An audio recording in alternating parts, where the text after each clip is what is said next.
Hello? Hello, hello? Wait. Tell me if this sounds better. Does that sound better? Or does it sound more choppy? I have a fan on. So, like, maybe this will cut some of the fan noise out, but maybe it makes it sound weirder. I don't know. I stole Rev's fan. It's better? Okay. I stole Rev's fan because it's freaking hot. Like, I'm dying. I'm literally... I don't know what it is, like... something about, like, whenever my computer's on, it just makes the room so much hotter. And, like, we have the air on and everything, but it gets hot with my computer. It's the same thing with Rev's computer. Like, I don't know, it makes the room so, yeah, toasty. It's a hard life out here. I'm struggling. Computers are heaters, yeah. Also, sorry, it took me a second to get started because I went and I grabbed food really quick. And I also got a go-go squeeze. Have you ever had a go-go squeeze? Have you ever had a go-go squeeze? These things are so good. It's literally, I get the apple flavor. It's literally just like straight up apple. Like the ingredients are apples, apple puree, concentrate, lemon juice concentrate. That's it. That's it. It's not, you know, it's not yogurt. It's literally just applesauce. It's really good. It's like in a little pouch.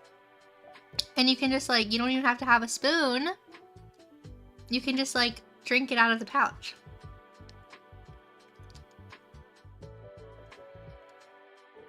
They're really good. They're actually like, I think they're marketed towards children, but like, I love them.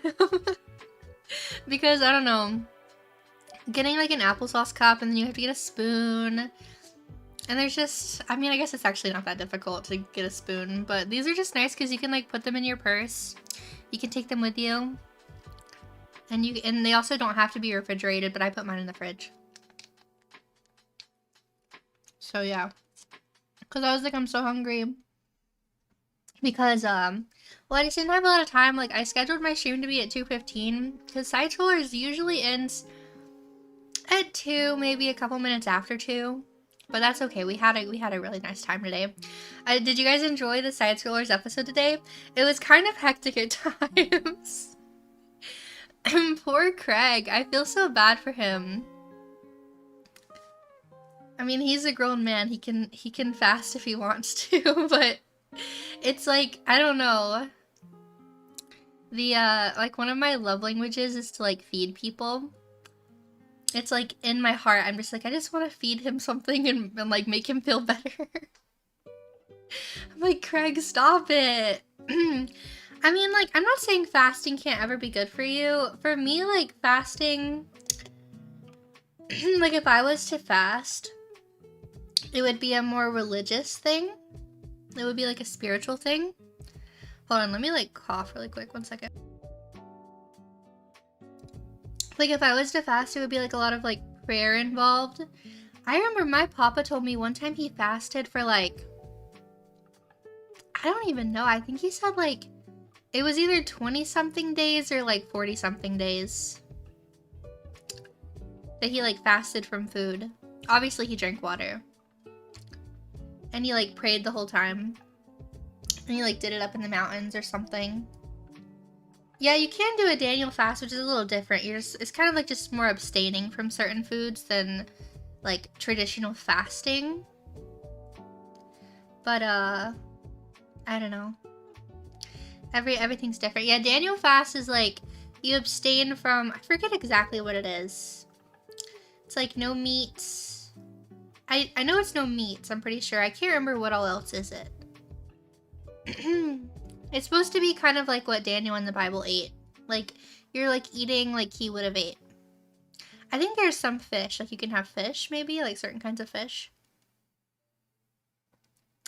What is fasting? Fasting is whenever you do not eat food for a set amount of time. I mean, technically, we all fast in the middle of the night. Be like, that's why it's called, like, breakfast. Break fast. Because, like, you're breaking your fast. And then some people do like intermittent fasting, right? Or you don't eat until like 12 or 3 or 6. Some people do like 1 meal a day. And then like whenever you're... Thanks, babe. You're welcome. He brought me a Diet Coke. How sweet. It's called break fast. Because you aren't breaking your fast. Exactly. And that's why the first meal you eat, no matter what time it is breakfast. Yeah. Now, you used to argue with me about that. That's not breakfast. That's no, lunch at when that point. Whenever I was like younger, like in like middle school, and like I would sleep in on weekends, like because pretty much every weekend growing up, I would sleep over at my grandparents' house, and like I would sleep in usually until like 12, 1 o'clock. which I know is pretty late, but that's what I would do. And I remember my Nana would say like, okay, it's lunchtime. And I would get upset because I would be like, no, I want it to be breakfast because I felt like I was gonna get less. This is so like fat of me. I was like, I'm gonna get less food. I was like, I'm gonna get less food today. Like if I'm skipping breakfast, I have to go straight to lunch so I can only have lunch and dinner. Oh my gosh, that is so funny. And I would be like, no, this is my breakfast. And she would be like, no, it's 1 o'clock, sweetheart, it's lunch. Mm-hmm. Well, anyways, I'll let you get back to your sterling conversation. I will. Revin, this mic sounds cuter. He always sounds cute to me. Ruining my street cred. Ruining your street? No. Your street cred is literally like, Rev says, I love my wife. Mm. What street cred? Well, have fun, guys. Okay. You go work. Be nice to my wife. They're always nice to me. Everyone's so nice. So nice. I might have felt that way when I was a kid. Yeah, like, I don't know why. I just, like, had it in my head. I was like, I was like, no, but if I don't have breakfast, and that means I can't have lunch and dinner, so I'm only gonna get 2 meals today. I don't know, my brain. And my Nana definitely didn't limit me to 2 meals, but I was just like, kids are silly. Kids are silly. But anyways, I hope you guys are having a good day. What's today? Today's Tuesday. Yeah, it's Tuesday, innit? It's Tuesday, innit? Could Rev be a future metal vocalist? I don't know. They get really like loud when they scream. Tuesday, innit? I have some exciting news for us. As you guys know, my birthday was actually 2 weeks ago today. But Uwu Market, they were having some issues getting some stuff finished, which is totally okay. Honestly, I would have rather them waited a little bit longer so everything looked as good as it did than for it to have been rushed. So I was like, take your time, all good. But it's finally here. My birthday merch. I'm putting it in the chat. You can go check it out and I will show you here. Guys, it looks so good. Hold on, I'll scoot over so you can see better. It looks so good. Like, I'm obsessed. I'm obsessed. So we have a hoodie. Yeah, I wanted to do something different. Because, you know, it's like I always do really cutesy merch. And, which don't get me wrong, I love like the cutesy like aesthetic and stuff. But I wanted to do something different, something a little cooler, you know? And I do recognize I have a lot of guys that watch me and not every guy wants, I mean, I know there is pink in this, but like it's a lot more toned down. Like, not every guy wants like a super hot pink, like bubblegum bright t-shirt. You know, which is like totally fair. So I was like, this is like something different, something cool. This is also like, well, my style in real life is kind of all over the place, but I would totally wear something like this. I think this is so cool. Like, I love the kind of like grunge aesthetic. Like, it looks very cool. So I don't know, I really liked it a lot. I'm really happy with how it turned out. So yeah, there's a hoodie. You can see the front and back on the hoodie. Then there is a acid wash t-shirt. The acid wash t-shirt, we do have to sell at least 30 of the acid wash t-shirts for them to be made. Everything else in the collection, there is no minimum. But with the acid wash t-shirts, they are what Uwu Market considers like a more special item. So there's a limit on how many, like you have to sell at least 30 for them to be made. So if you're at all interested in the acid wash t-shirt, I would love if you would consider getting one to support the campaign. And as you guys know, we already hit the minimum for my plushies, the plushie campaign, which, hold on, I can show you over here. I'm small now. Okay, so you can see with the plushie campaign, like we already hit the minimum. The minimum was 100. We have sold 184, and there is still a week left to buy a strawb plushie if you would like one. You can find it in the same collection link. Did I pin it in chat? No, I did. Okay. Making sure. But yeah, so you can get the plushie. You can get the new acid wash t-shirt. There is a mouse pad. There's a standee, and these again, no minimums. With the hat, the hoodie, the mouse pad, the standee. The only one that has a minimum is the acid wash t-shirt, which we've already sold one. Thank you to whoever bought it. But I think it looks really cool. I really like the like acid wash look of it. I don't know, I'm just really happy with how this turned out. I really wanted something different. Because like I said, I feel like all my other merch drops are always pretty similar. So yeah, also I'm gonna put the link from, I just tweeted it. So if you want to support the campaign, even if you can't buy anything, if you want to go leave a like or a comment or share the tweet as well, that will help push it up in the algorithm. And I'm gonna pin it as well.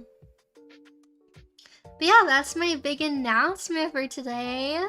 I'm super excited about it. It just looks so good, honestly. They did a great job. And this is the art for the mouse pad. Oshi Mark did a great job. They designed all of it. I helped like kind of give my general vision for what I wanted, but they designed all of it. They did all the art. They really treat me and Rev so well. They're really good to us. And then of course I have some older merch if you wanted a Hiyori or anything like that. But this is all the new stuff, so I'm glad you guys like it.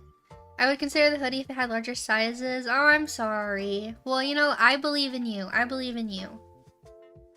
I believe in you. I completely understand. Okay, wait. Luke, thank you so much for the 20. Gothic Strawb collection. Rev needs to do a Pink Princess merch drop. Well, I will say his birthday is coming up in the summer, and Oshi Mark said that they want to do a birthday merch drop for him as well. Because this was for my birthday. So they said they wanted to do something for his birthday too. His birthday is in July. So you guys can look forward to a Rev birthday drop in July. That will be pretty cool as well. I'm excited for it. What does acid wash mean? It's just the style of the shirt. You see how the shirt's like not plain black? Like the coloring is considered acid wash. It's just the style of shirt. So it's not plain black. It's like acid wash material, which I feel like definitely goes with the aesthetic, you know, the whole like kind of grungy aesthetic. I think looks really good with it. So yeah, that's the merch for today. I'm going to, okay, so we can get into some other stuff. I had a couple different things I wanted to talk about today, and we are going to react to a few different videos as well, including Shoe on Head's video. Of course, I'm a VTuber. I have to react to the new Shoe on Head video. And I actually, if you guys have been around on my other previous streams, like, you know, I've talked about the pragmata discourse a little bit. I'm sure most of you guys probably know a lot about the pragmata discourse. I think it's so silly. I think it's beyond silly, honestly. It's crazy the things people will say over someone just saying like, oh, this game is so cute and it makes me want to have a child. I don't understand why people take that and they like pervert it and try to make it weird. Like, it's not weird. Don't, like, you're making it weird, you know?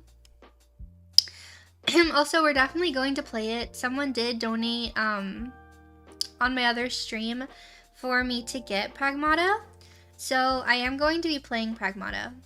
Possibly in the next couple days is my plan. So you guys can stick around for that as well. But with that being said, there were a couple of tweets as well that I kind of wanted to talk about. So I'm trying to think, like, should we do the videos first or should we do the tweets first?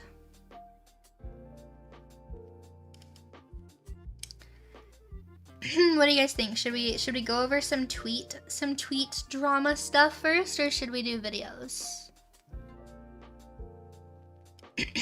You're not wrong with people trying to make games look so inappropriate. It's just like dumb because there's nothing at all sexualized in the game anyways. So like I don't understand. Tweets first, tweets. Tweet. Okay, another question. Should I turn the background music off when I'm reading the tweets, or should I leave it on? I always feel so conflicted for some reason. Because I might cut some of them up to be YouTube videos. But I'm like, does it sound better with the background music or no music? It can stay on, it's not loud or distracting to you. Maybe lower the volume a little bit. On is good. My computer's so weird because the volume is literally on 3. But I can lower it more in the volume mixer. I'll lower it a tiny bit. Okay. Let's do the tweets. This first tweet is wild. So I don't know if you guys have followed at all this influencer. They said they were a detransitioner. And it does say Catholic. I want to keep in mind Niza is not Catholic. Niza was going to OCIA classes. I always butcher the name. It's like catechumen.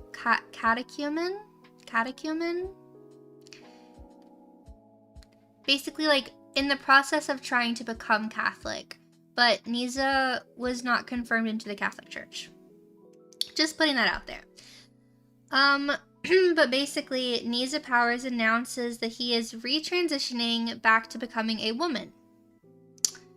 Notably, they said that they covered in the attached article how his entire backstory and conversion story was a complete fabrication, which I will say, I did look into that more in terms of like the backstory, because basically like their backstory was like they met this girl randomly after they detransitioned, and that this girl, like, they started going to churches together, but apparently they actually had already known this girl and was with this girl whenever Niza was identifying as a trans woman.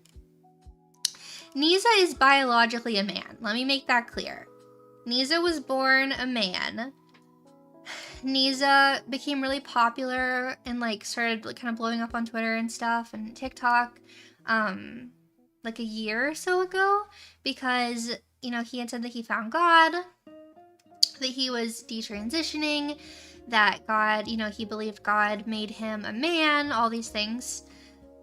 And he also did post something, it was a couple weeks ago, he posted about how he was so upset because his priest, his Catholic priest, had basically told him he was not ready to enter the Catholic Church.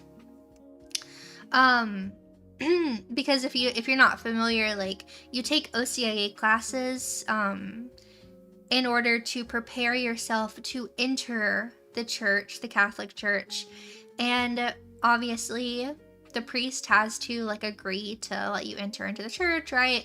And the priest had said, like, I think you need some more time.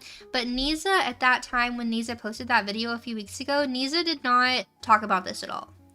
Niza was making it seem like the pastor or the priest was just, I don't know, like Niza was saying like, I don't understand why the priest would do this. I feel like I let down God, all these things. But Niza wasn't really giving more information. And I did think it was kind of interesting because, yeah, like Night Scholar said, priests don't usually just decline people very easily, especially if you have been attending OCIA classes for so long. But I definitely feel like this gives more of a light as to possibly why the priest, I mean, of course, I don't know the exact reason why the priest declined him, but this definitely does give a big reason, right? Like, I would assume this would factor in. So Niza is now essentially saying that he is retransitioning. God made him a woman, and that he has been coming out now as a trans woman in church and online as well now, I guess. But this is, I actually haven't seen the video. I've just seen some of the clips, so let's watch it for ourselves.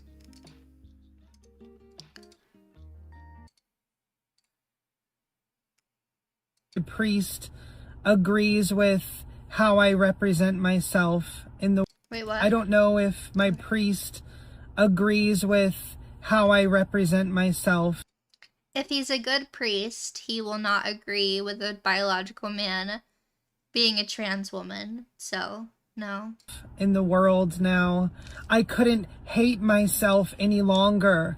The self-loathing I've had for the last 8 months has been excruciating. And I know you're thinking that's just your sin talking, but it's not.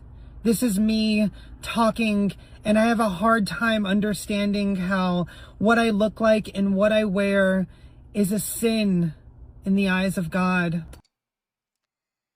This is honestly really sad. And it definitely, some other people have brought up good points of, someone said, I understand the excitement of the body of Christ whenever someone repents, excuse me, when someone repents from their sinful lifestyle and decides to join the church. And I've been very vocal about that, right? Like, I think it's awesome when someone, you know, says that they're repenting, that they love Jesus, like all that. But this person makes a good point. Let this matter be a lesson to all of us. Most people on Instagram were celebrating Nisa's desire to convert. And I think that's good, right? Like, I think it's good to want people to convert and like want people to try out things. Like in the beginning, Nisa was documenting him trying out tons of different churches. He was going to, like, I think he went to a Pentecostal church, he went to a Baptist church, he went to all these different denominations, and then he landed in the Catholic Church, and he was like, okay, I think this is where I want to go, so he started attending the OCIA classes. But I think it's like, there's nothing wrong, obviously, with wanting him to go to church, right, and all these things, but I do think there is something to say about kind of propping up new converts to such a high level and taking everything they say as like, you know, like fact about religion whenever we're, you know, still new converts, still learning. The Hallow app, if you're not familiar with the Hallow app, I actually have the app. It's a really big and popular Catholic app. And they have some famous people on there. Jonathan Rumi does a lot of stuff on there. Jonathan Rumi played Jesus in The Chosen. So they have a lot of really famous people that they feature on there. Apparently, Nisa was asked to do an ad promo for them. He has spoken to youth at parishes.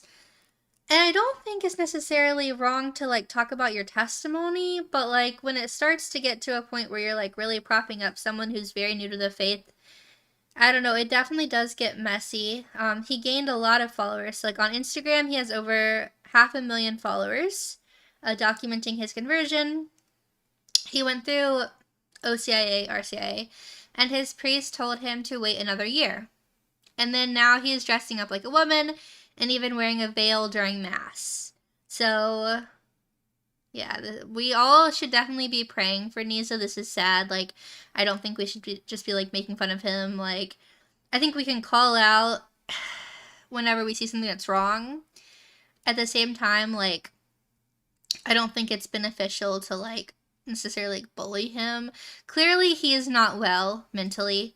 Clearly, he's been struggling a lot.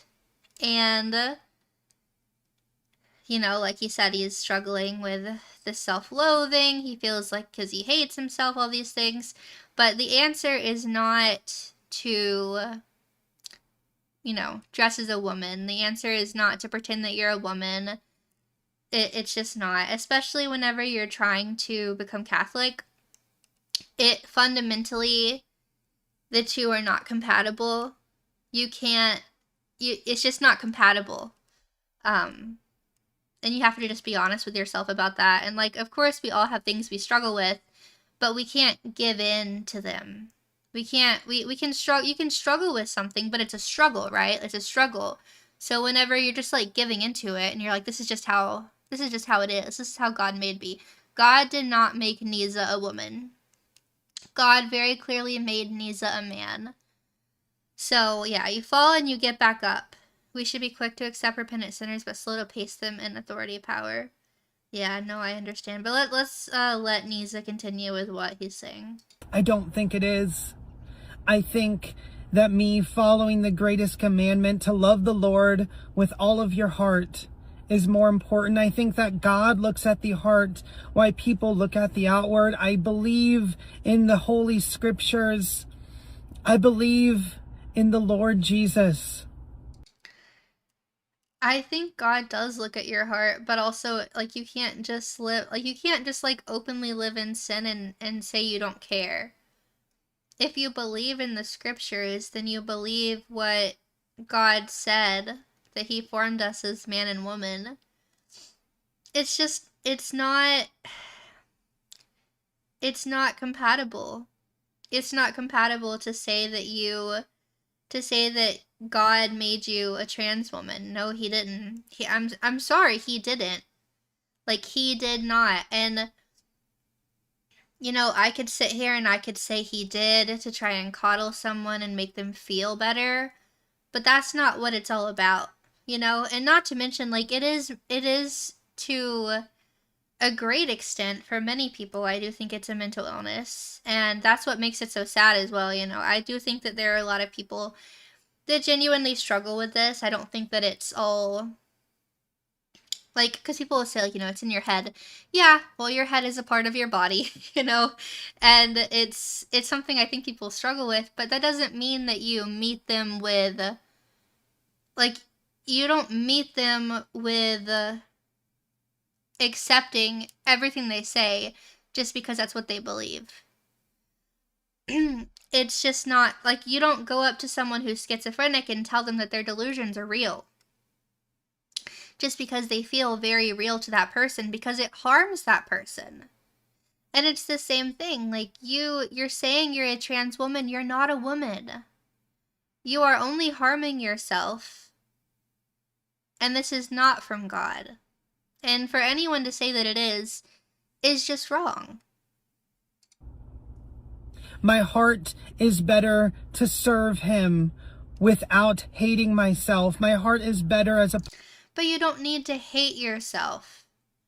Because you are not a trans woman, therefore you are not hating yourself. You are hating the sin. It's not the same. Strawb, the hoodie is so fire. I know! Thank you! I love how it turned out. I'm like so hype about it. Partner to Charlotte without hating my existence. Enforcing an identity on myself, and my heart is better to serve my community this way. I couldn't hate myself any longer. So that's definitely one thing. And then I think he had posted this as well. It's time I stop being who Christians, in quotes, say I should be and be the woman Christ knows and loves. And it's just, it's just sad. It's sad, and I think we should all pray for Nisa, because he is clearly struggling. And, you know, for so many months, he was going online, and he was dressing as a man, and you know, letting his beard grow, and all these things, like, so clearly he knows it's not right. Or else he wouldn't have been trying for so long, but he's unfortunately giving back into this temptation. And there are people who unfortunately will try to coddle him and tell him, oh, it's okay, God made you to be trans. God did not make you to be trans. That is a demonic lie. He did not make you to be trans. That doesn't mean that you're not loved. It doesn't mean that you don't have struggles. It doesn't mean that you don't deserve care and support. But you're not trans, and I guess I just worry because he has amassed such a big following that he might lead other Christians that have now followed him astray in this way by saying things like this. And that's the scary part when it comes to, you know, giving new Christians such a big platform, right? And then something like this happens, and yeah, so I did want to just touch on this. I think it's important to talk about. But of course, don't go send him hate. But I do think we should be honest about the truth of what the Bible says. And, you know, it would be one thing if he had said, I'm not going to be a Christian. Obviously, I wouldn't like that. But, like, for him to say Christians in quotes, as if, like, we're not, like, these Christians, they say they're Christians, they're telling me I should stop being this way. But it's just like, I don't know, it's just sad. So that was one thing I wanted to talk about on Twitter. This is another thing, which is terrifying. This is very terrifying. Parents absolutely don't deserve to have rights over their children, Nova Scotia Education Minister Brandon says, as he voices support for secret gender transitions at schools and taxpayer-funded gender reassignment surgeries. And this is also part of the problem, is it becomes a very slippery slope. Unfortunately, we've seen that the last 10, 15 years. It all has become a very slippery slope. You start accepting one thing, you start giving more leniency to things, you start treating things as if they're not the taboo things that they are. And all of a sudden, we're talking about supporting secret gender transitions for children and that parents shouldn't have rights over their children. So let's just take a listen. This is really terrifying that this would even be discussed. And I'll be damned if I'm going to stand here and listen to someone say that the parents deserve rights over a child. No, they don't. They absolutely don't.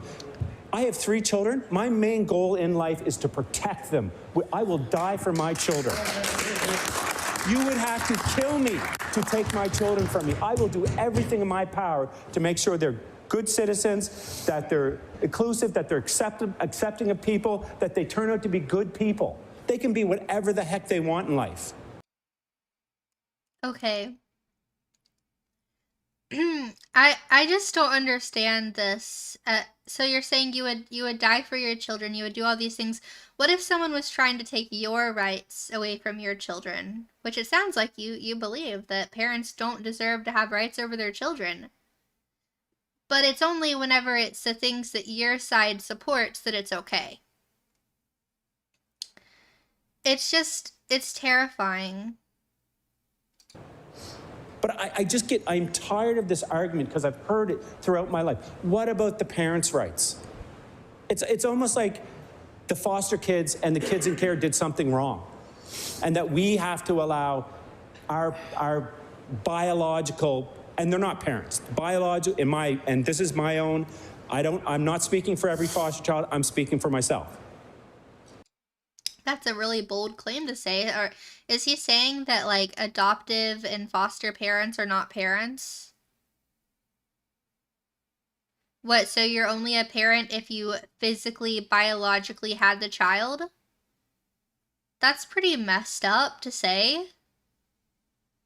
You know, not everything is all about blood and about your lineage. Like, you can most definitely love and raise a child, whether it's from the foster care system, if you foster and end up adopting the child, if you just go straight through adoption. But my parents were a sperm donor and an egg donor. That's it. They gave me some genes and walked the heck away. So when we were taken away, they didn't just leave, they left the country. They went back to Ireland. You come to Canada with 5 children, and you leave and you go back with none. And nobody said anything to them. I found out I have a ton of uncles and aunts and family, huge family, No one said a word. No one reached out and was like, okay, let's find those children. That's a totally separate issue, though. I said, yeah, correlation. And I can understand that clearly he has some issues of his own, some, you know, hurt and pain with his own parents, and that's fair, right? But what does that have to do with secret gender transitions at schools? Nothing. So why would they have more rights than I do? They don't. And not all parents just give their kids up for adoption or leave their kids behind. I don't know exactly like what happened with his parents, but it's not relevant to this conversation. And if any member wants to stand in their place and act like they've been through the system and they know what it's like, go for it. I'm not going to stand here and pretend like I know what it is. Anybody on any side of this legislature, I'm not going to pretend I have any experiences in their lived experience.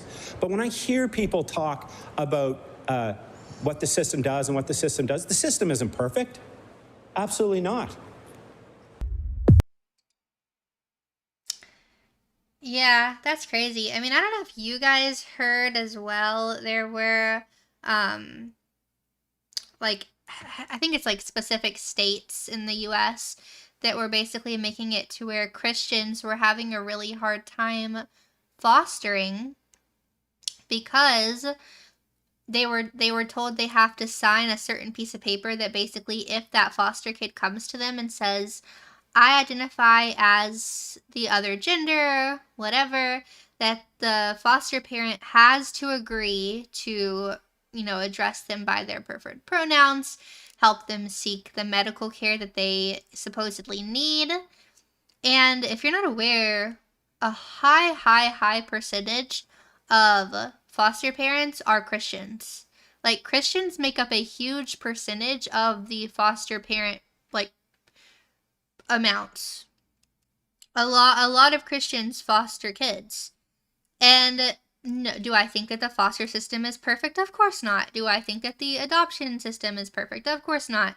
However, to tell any parent, including foster parent, that they would have to support a literal child changing their gender, it's just crazy.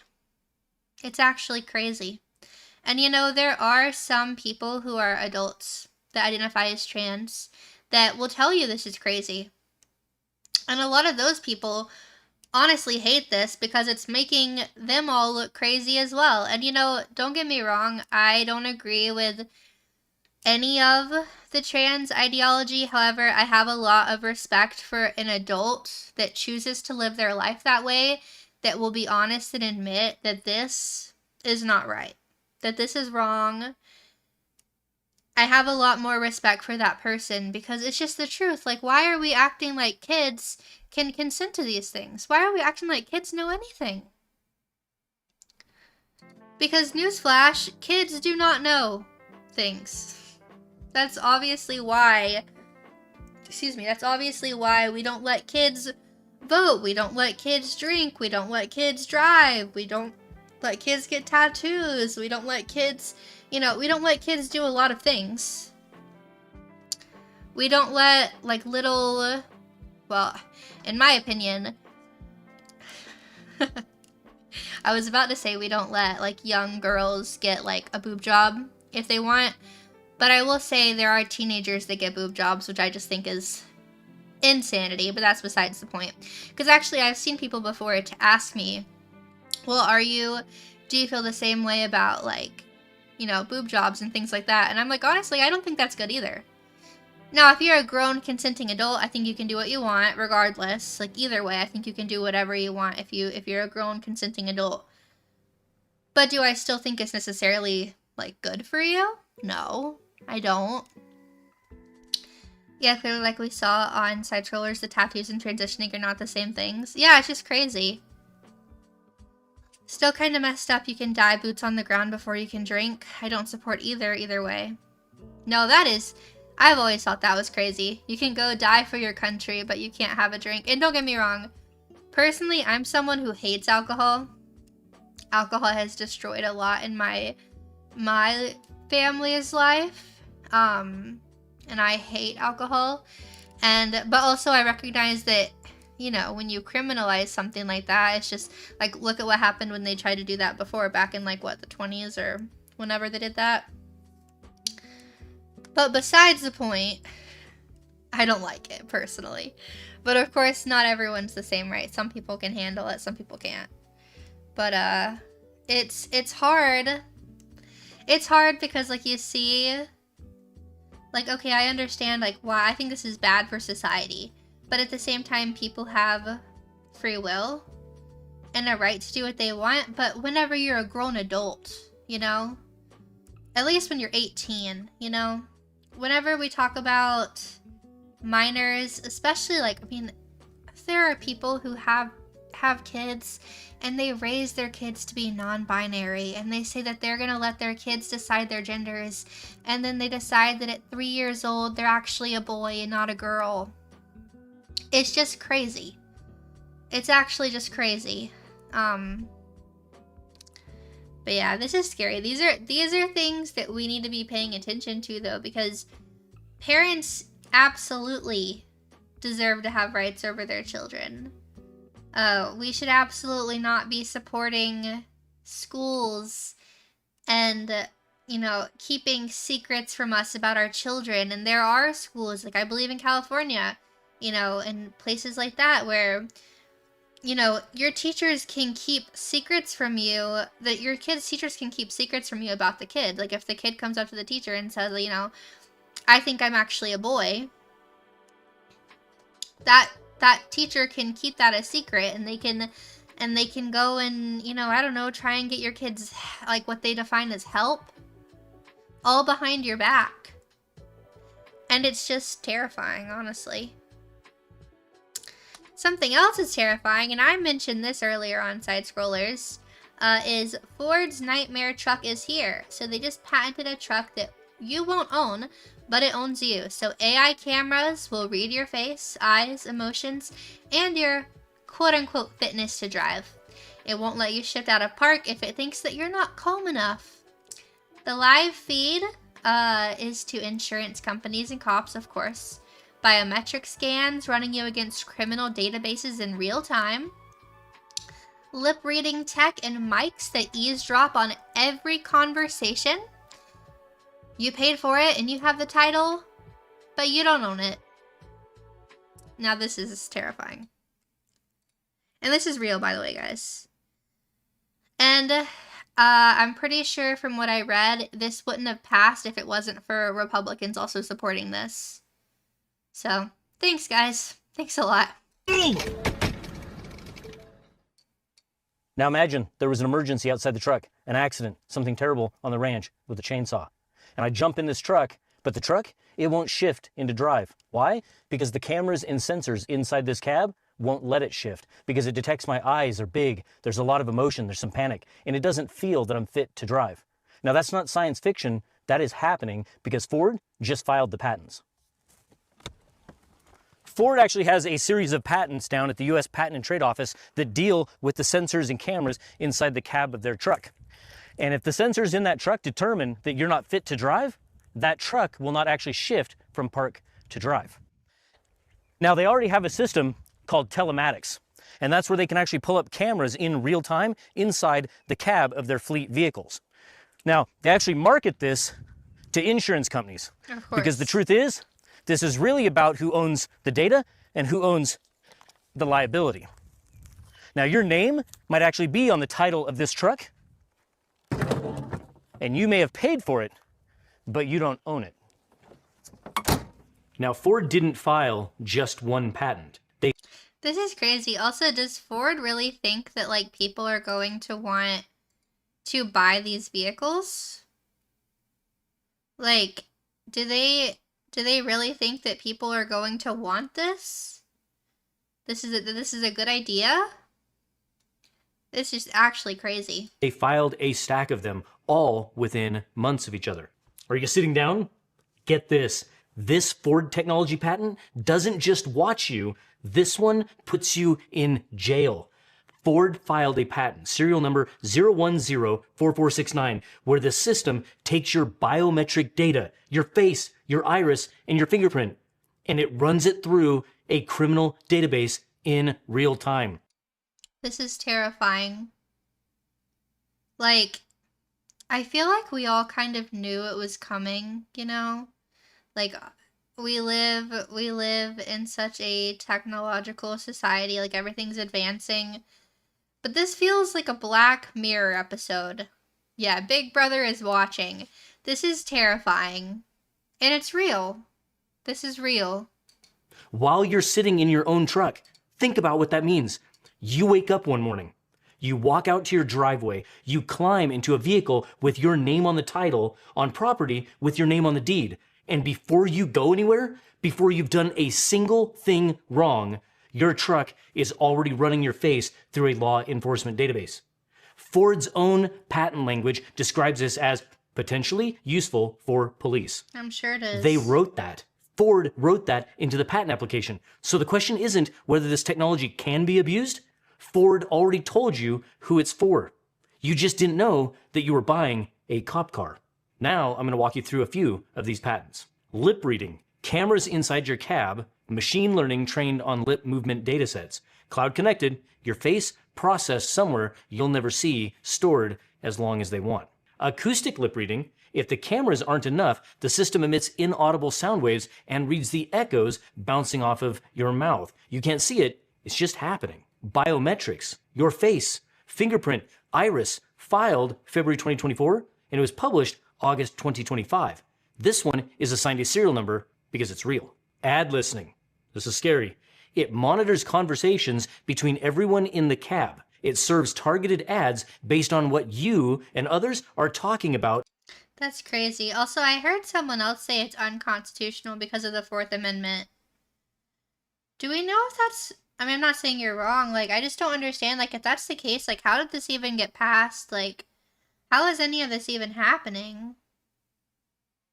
I, like, genuinely don't understand. This is so scary. As of 2027, all new vehicles are required to have this tech installed. I think I heard that. Like, that's what I was reading, is like it's going to become standard for all vehicles. Which is also terrifying. While you're driving. In Ford's words, maximum opportunity for ad-based monetization. Oh yeah, of course. No description of how that data is protected either. None.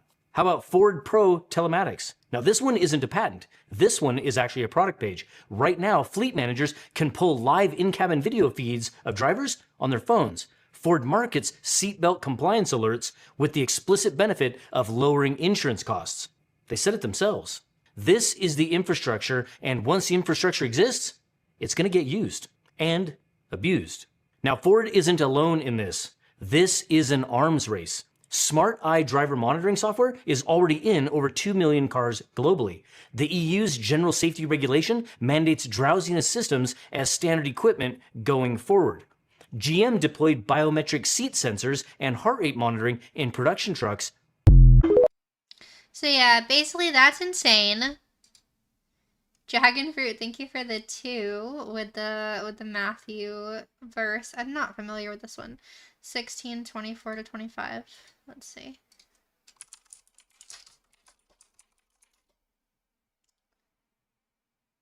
Why did it just give it to me in Spanish? What the heck? I googled it and it's in Spanish. Then Jesus said to his disciples, "Whoever wants to be my disciple must deny themselves and take up their cross and follow me. For whoever wants to save their life will lose it, and whoever loses their life for me will find it."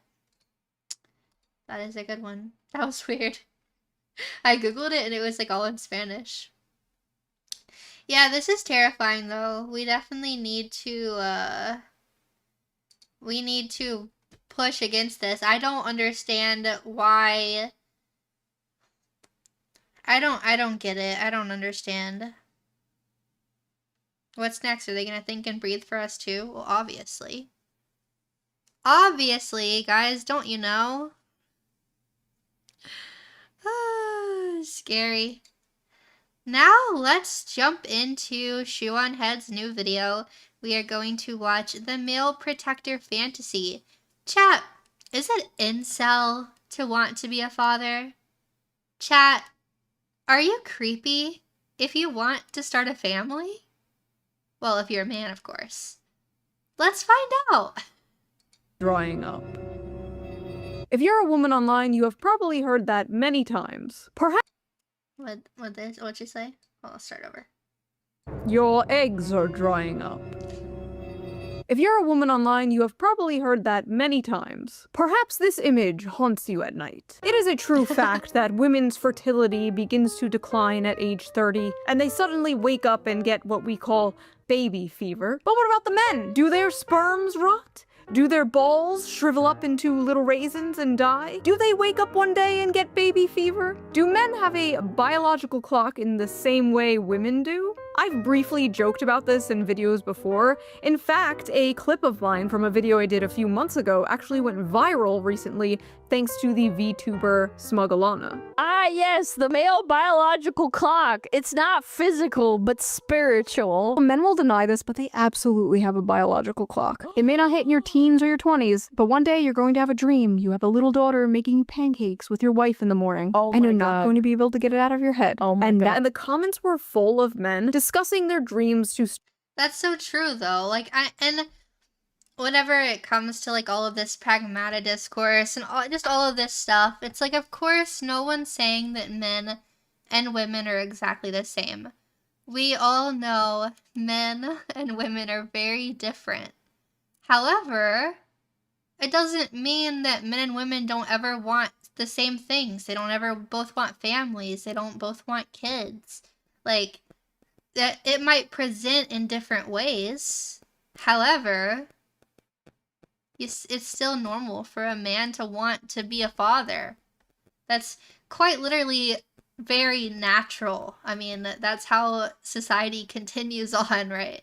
start a family. There is not much discussion about men's desire to have children. Like many things, it's not really something they talk about publicly. That was until a certain video game came out. Just, what are you?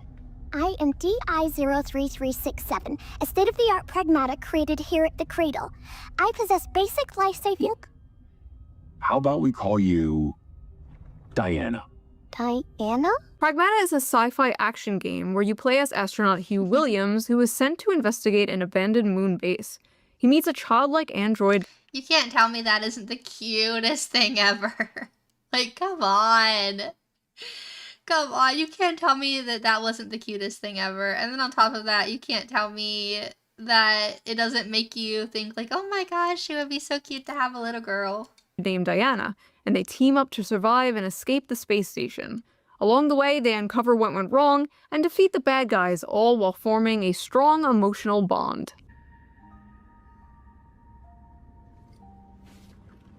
That's so sweet. I'm counting on you, kiddo. But it seems to have awakened something deep within gamers, especially male gamers. The urge to get married and have kids. I'm not planning on getting married and having kids, but damn, this game is like fatherhood calling to me. Is this how women feel about their biological clocks? This game makes me want a daughter. What is this feeling inside me? It can't be. It's like, I want to protect. It's like, I want to be a dad. They won me over. The white baby makes me feel paternal. I will burn anyone and anything that tries to harm her. This game is dragging out the innate dad instinct. I want to like Pragmata, but I can't, knowing that men are also enjoying it. This is a game. Of course. Because we can't have anything without something like this happening. Game for incels.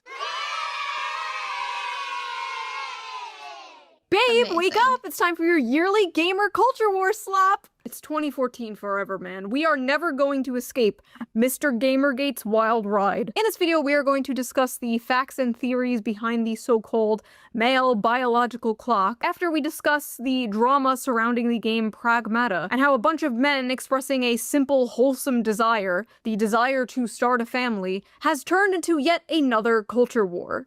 And people also making it to be something it's not by being weird about it. like whenever people are just being like totally wholesome and the game is totally wholesome and people have to make it weird. Ugh, we can't have nice things. It's another gender war. The gender war. Men versus women, women versus men, the male loneliness epidemic, the female loneliness epidemic, dealing with dating apps, hookup culture. Do men like curvy or thin women? Do women like dad bods or fit men? Do they like beards or clean shaven? Oh yeah, that reminds me. Before we get deeper into this video, let's quickly give a shout out to today's sponsor, Henson Shaving. For the last few decades, razors haven't been designed to work better. They've been designed. Big thanks to Henson for sponsoring this video, and thank you, the viewer, for not skipping the ad. Right? Now, let's get back to the video.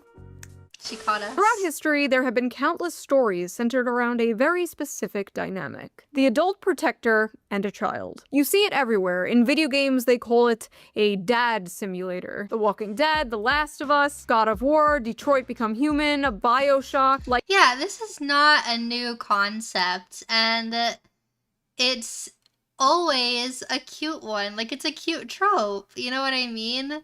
Especially like the dad that's not really like, maybe he's never been a dad before, he doesn't really know what he's doing exactly, he's like rough and tough and rugged, and then all of a sudden he has this little kid he has to care for, and it's like, you know, he's learning how to be a father figure, and like it's really wholesome and sweet, and there's a reason why it's been done many times, because it's a good trope. Life is Strange. Also movies like Logan, True Grit, in a way, Monsters Inc. Yes, True Grit. Yes, yes, yes, yes, yes. Shows like The Mandalorian. Literature has done it forever with The Road, Les Miserables, and many, many others. It shows up time and time again because it taps into something deeply human. The instinct to protect, to guide, to teach, to nurture something more. And that is a very, like, people were saying, like, men, like, it's not a masculine thing. It's a very masculine trait to want to protect anyone, let alone, like, a child. That's a very, why do people go to war? Like, a lot of it is to protect the people at home, including women and children. Like, that's, it's very masculine, actually, to want to protect a child. More vulnerable than yourself. It is a beautiful and powerful story that has been told for centuries. And you're like really weird and an incel for enjoying it, actually.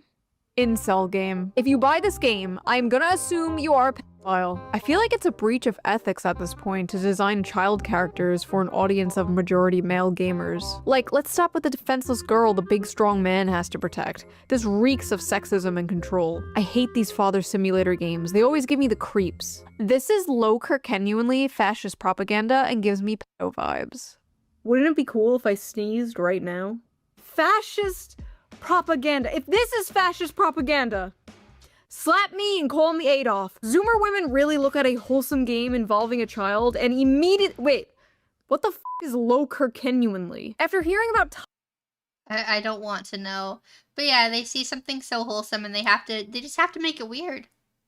We gotta make it weird. Toxic masculinity for the past like 15 years now, finally a topic comes up where it's overwhelmingly positive masculinity. And what is the response? I think the funniest thing about the pragmata controversy is that those incels genuinely think they could ever get near enough to a woman to impregnate one. It's not nuanced. Pragmata is blatant pedophilia catered to male gooner gamers. Why are people thinking this is sexual or makes you a pedophile? Because men are notorious for being peds and disgusting humans. They sexualize everything. You are not very smart. I mean, it's just clear, like, right, like, people just hate men. So many women just hate men. That's what it all boils down to.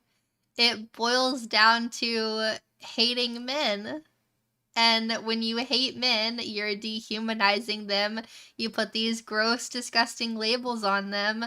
And you're just like, yeah, that's just what men are just gross. Men are just predators and blah, blah, blah. It's like, also as if there are no women who also do those things. Like, it very much is not a men-only issue. A lot of loser males who often turn to gaming are pedos. It is an unconscious strategy to avoid competing with chat, as well as complementing their own pure adjourniness. This person thinks they are so intelligent. All development. What? Y'all are full of shit talking about dad instincts and whatever. Not the trans flag. She left that one uncensored. She wanted us to know. We know why the f you want to play the game. You want to crack the little blonde bimbo slut. Why are you talking about a literal child character like this that is not sexualized at all? That is so disgusting. You... Like, hello, self-report? What? This character design creeps me out. Why does she look like a doll? Why is this blonde child with a blowout running around barefoot? I've not yet played the game. Is this expanded on in the plot? Or is this just eye candy for creeps? I feel like I'm going insane. She just looks like a cute kid to me. Like, that is just literally a cute little kid. I do not see the sexualization, and I am a huge pervert, it's not there. mind you. I do not see what the f these people are talking about. Are there creepy people on the internet who are sexualizing Diana? Yes, absolutely yes. It is a small minority, but it is still disgusting. In fact, a subreddit had to be shut down because people were making not safe for work art of this child, which honestly is not shocking. It's Reddit. But that's not the game's fault. The game has nothing creepy in it. These creepy people will always exist, unfortunately. I have made several videos about these people existing. People getting mad here are not getting mad at the people sexualizing Diana. That would be completely understandable. It would make sense if they were going to the accounts that were doing that and calling them creeps, but no. They're for some reason just getting mad at people liking and enjoying the game. They're just spurring out and randomly calling everyone and anyone incels. Why did they make her look like a porn star, though? Why is the child sexy? Are you okay? These Twitter freaks see a child, immediately sexualize them, and think everyone else is as creepy as they are. Like, I want to know if these people spoke up about cuties. If they think she looks sexy and sexualized, what they did to the kids in that movie is just insane. No, bitch, that's you! And Reddit! You and Reddit! There is nothing in this video game that caters to the freaks except for the fact that Diana is a child. Compare that to, like, Cuties, where there were up-closes of real children twerking. And that's the thing, right? These were literal real children, but then people were not at all outraged by this on the other side. And I don't get that. Like, clearly they're trying to make them look sexy here. That's not how Diana was dressed up.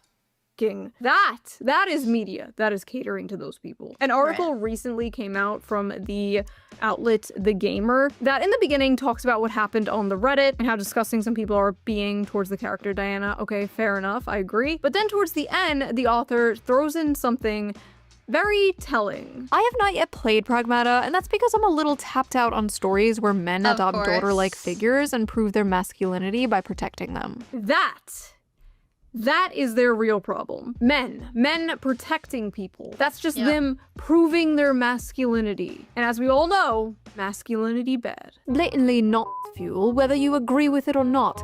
The average attraction trope on a little girl, blonde, blue eyes.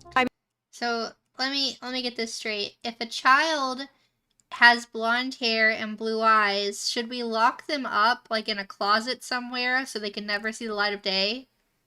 Is that what we're supposed to do with little blonde hair, blue-eyed children? I mean, the whole game is low-key Nazi propaganda, to be fair. I think the men who play this are probably creepy, but how is it Nazi propaganda? Blonde, blue-eyed toddler and tiaras looking white girl you have to save is literally Nazi propaganda straight out of the 1930s, dude. Sorry, I don't see it. Ugh, I really don't have the energy to deal with this. Just use your brain. Sorry, I don't have the energy to explain my schizophrenic paranoid delusion. Good.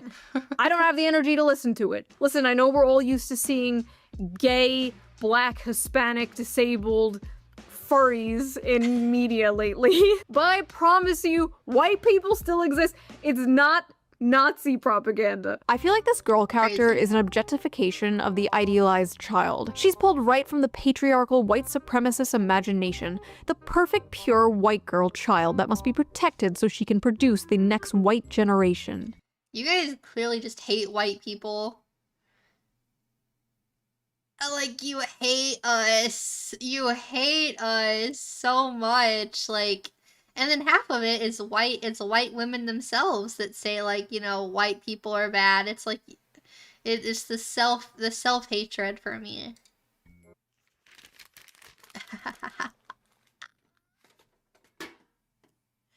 Anyway, That's an funny amazing how new y'all meme. have paternal instincts for a child with a model woman's face plastered on it, make her look like an actual kid with missing teeth, short hair, bare face, snot, and see if those instincts kick in the same. This game is openly catering to pedos. The gaslighting is over. Wait, I'm trying to follow the logic here.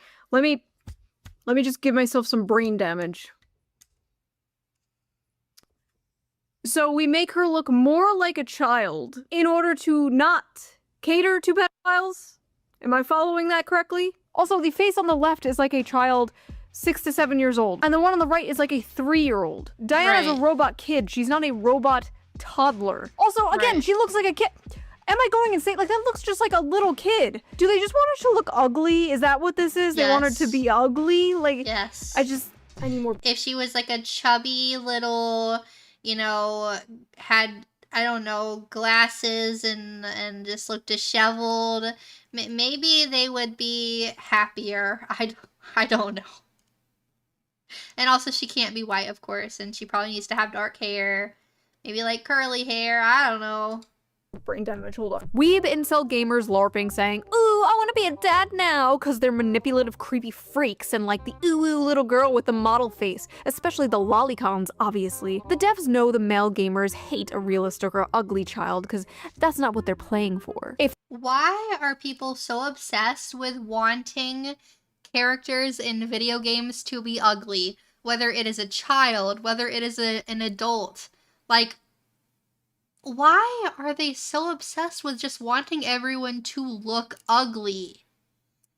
The whole point of media, you know, when you watch a movie, a lot of times you're looking at people who are, you know, society's definition of beautiful. It's like what people want to look at.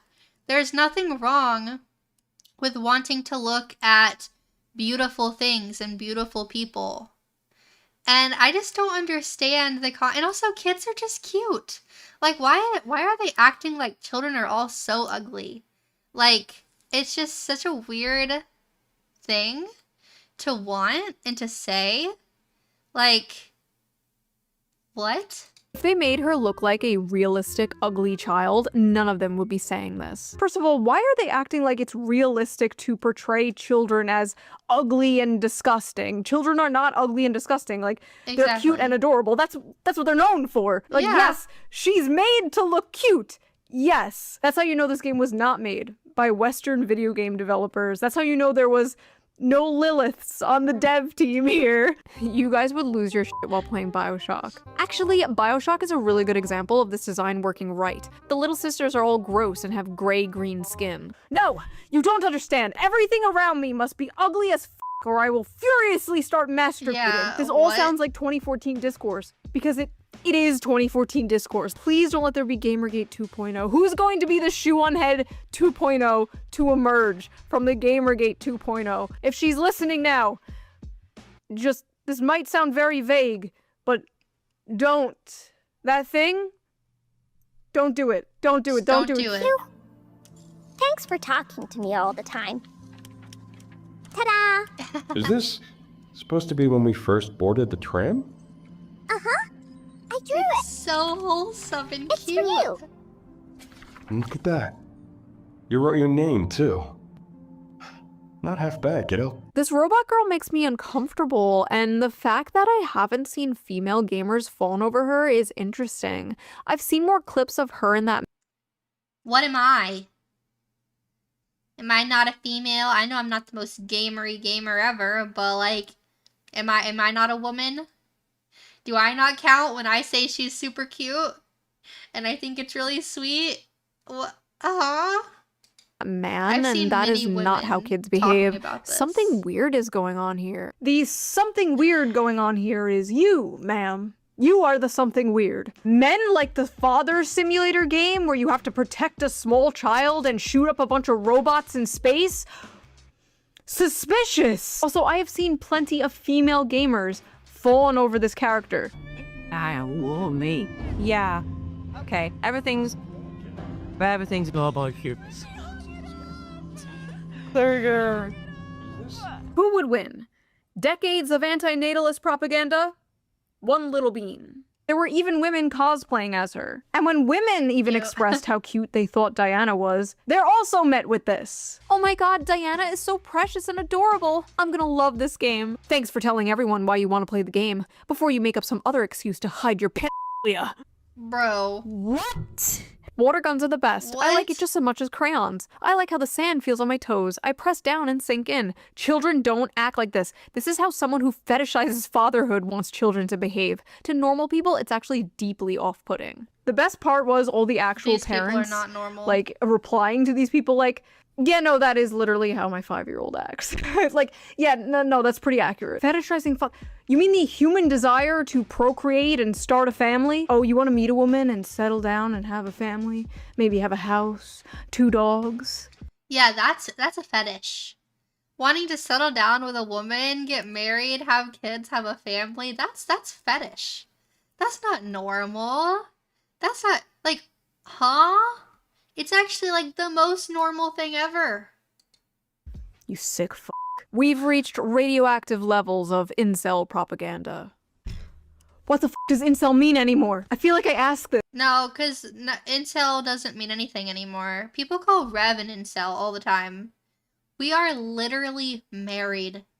We literally are married and live together and have for years. Literal years and years and years. And people know he's married and they still call him an incel. Like, just use a different insult at this point. I don't get it. Like, what? Huh? I think I know more about that than you would. This in every single video. This tweet got thousands of likes. I feel like I am going insane. Where does the incel part come from? Like, they want men to be open about their emotions, and then men are open about their emotions, and then they're just called Nazis or incels or both. Usually both. It's usually a package deal. Or predator. Don't forget that. And this tweet came from a man, to make things worse. A grown-ass man saw another grown-ass man speaking about the normal human desire to want a family and want children one day, and called him an incel. Cockroach behavior. In any case, what is this? Capcom's Pragmata. Not this Wait, guy. did it come out already? Pragmata, it's making thousands of people suddenly want to start a family. You play as Hugh as soldier. This take was so bad. I mean, are we really surprised? But it's so bad. Stranded on a ruined lunar research station. His job is protecting the childlike android. Is his dog okay? She looks so sad. Diana while fighting rogue AI. I would be sad too if Hassan was my father. In one emotional moment, she gives him a crayon drawing of the two of them together as a little family. Even streamers who say at the start they didn't want kids end up breaking down happy in tears. So what's really interesting about this is all of these unfuckable losers in the gaming sphere always talk about like starting families and stuff. He is just so mean. He, like, besides the fact that, like, his opinions are awful, he advocates for violence, like, all these things, you know, that make Hassan, he is just a mean person. Like, when he speaks, he is constantly degrading his own audience as well. Like, he calls them all stupid and annoying. Like, the people who literally watch him and pay his bills, he'll tell them that they're annoying, they're stupid, they don't understand things, why can't they be normal? Like, he'll full on, like, crash out at his own audience. And then on top of that, just, like, calling all, like, male gamers, like, saying they can't get with women and just all this crazy stuff. And not to mention, I think Rev pointed this out, but, like, bro literally went to brothels. Bro literally has paid women. Like, it's just crazy. And he's just he is a miserable person. It's really sad. And, but this take is just so horrendous. It's, like, nobody can... I don't see how anyone takes this guy seriously. Stuff. And I don't understand like why this has become a thing that they care about. Like, if you're a gamer, you should care about things that you actually experience. You should care about things that you actually enjoy. Also, do you think there are no gamer dads? Like, that makes no sense. Like, Hassan, are you literally, like, stupid? Like, I'm not even trying to be mean. Like, are you dumb? I know so many men that are dads and gamers. It is so common for dads to also be gamers. It's not a new thing.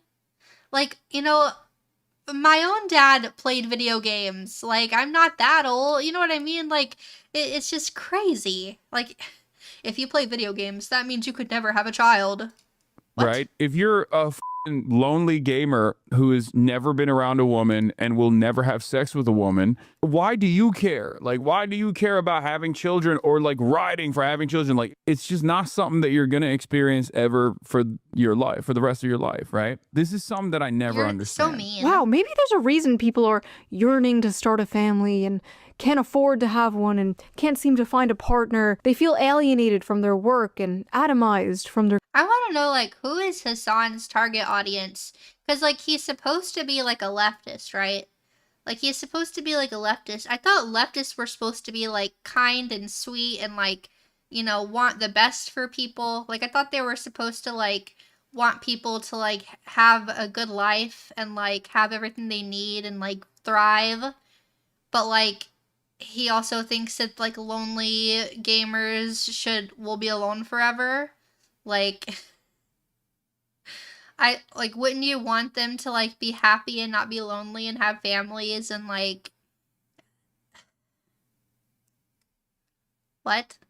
their community. If only there was a political commentator around to speak about all this. Oh well, guess not. First of all, the only care about something if it affects you is extremely libertarian coded and also very weird coming from a guy who understandably wants everybody to care about a genocide that is happening across the ocean. Second of all, what is this nihilistic horseshit? You never aspire for anything, never aim for greatness and meaning. This is the dude the media wants us to believe is going to save young men from the alt-right pipeline. Yeah, okay. And I love how he's like, unfuckable losers. Like, okay, congrats on the sex, bro. Check out this sex haver over here. I'm sure all those unfuckable losers could easily go to foreign brothels and pay for sex like you, Hassan. What a good guy. I've gone to a brothel, Artemis, in Berlin and had sex with the workers there. Piker said, I don't hide it. I don't give a crap. Why would I?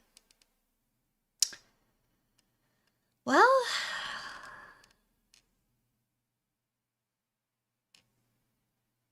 This is the guy who apparently respects women? What? Something weird about a man who could easily, consensually get sex from a woman, but chooses to go to a brothel. I don't know. Just saying. Also, 35? No kids? Like, I'm sorry, that just pisses me off. Like, sitting in his ugly-ass $600 Gucci sweater. I swear I've never seen this guy in a fucking normal-ass t-shirt. Sitting on his high horse. That's also true. He's always wearing super expensive clothes, even though he says, like, tax the rich and all this stuff, and he has all this money and lives in, like, a really nice house. And no, he's not married. I'm pretty sure he's dating that other streamer girl. It's like a big secret that's not a secret. Is it Valkyrie? Is her name? Valkyrie, I think is her name. Don't knock it till you try it. Absolutely not. That's disgusting. Looking down at people for wanting something more out of life. I don't understand how someone could be so mentally mind-raped that this is their reaction to such like a simple, wholesome concept. Like literally no joke, the entire meaning of life is somehow confusing to Hassan Piker, anti-natalist. If I saw a child that looked like that, I'd probably attack it. I felt like hitting her. The right-wing nutjobs seeing this and feeling paternal instincts are just predators. The only instinct I feel as a man right now is self-defense. I want to kill it. Yes! Psychopaths. The ones saying they want to protect a kid are the predators, not the ones saying they want to kill it. The only thing I felt while watching this is pure bloodlust for that annoying creature. I hate children so much. Before you come at me, yes, I'm a 35-year-old crazy cat lady and proud of it. Stay mad. First of all, every time you see a little smiley face like that, that's how you know that person is madder than they've ever been in their entire life. Listen, obviously if you simply don't want kids, that's fine. Like, whatever. Not everyone wants kids. Not everyone wants to be a parent. But the societal attitude, the difference between men and women here, how they handle this situation is so, like, fascinating to me. I'm probably never Was also just like she was saying earlier, right? The anti-natalist propaganda. But like it's such a thing in society now for people to be like, oh, you want kids? Like you should not do that, especially if you're like, even in your 20s, even if you're literally married, people will still tell you, you should wait. I wouldn't do that. It's really hard. Like, they never talk about the good things with having kids. They always talk about the terrible things with having kids. Like, they'll always be like, oh, well, it's really hard. It's like, it's stressful. You know, your kids will never stop crying. They're gonna totally, like, change your life in, like, the worst way. And you won't be able to live your life anymore the way you like to live it. And it's like, yeah, of course kids change your life. And I'm not going to sit here and say, like, being a parent wouldn't be hard work. Like, of course, being a parent is hard work. But also, like, it's such a rewarding thing, right?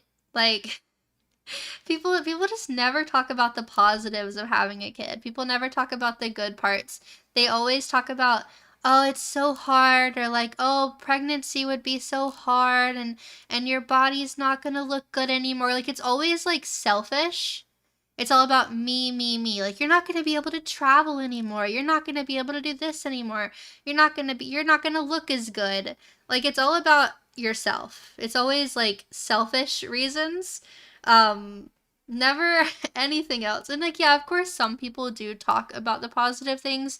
But, like, by and large, what you'll hear, especially online, are like so much of the bad things. But like I just know, even from like my own family, like being with Rev for years, and if I ever mentioned like wanting to start a family with him, like I had so many people while we were literally married be like, you should wait longer, you're still so young, you have so much time. I'm like, I am young, but like I'm not that young. Like, but people be like, no, you just wait. You just wait. It's like, what? Like, why? Like, I don't understand. It's crazy, but that's how people are nowadays. Like, that's a lot of people are like that. Never having kids. I'm probably going to play video games for the rest of my life. I'm probably going to be as hot for as long as I can. And I'm probably going to keep making money. That's probably what's going to happen for the next 40 years until I...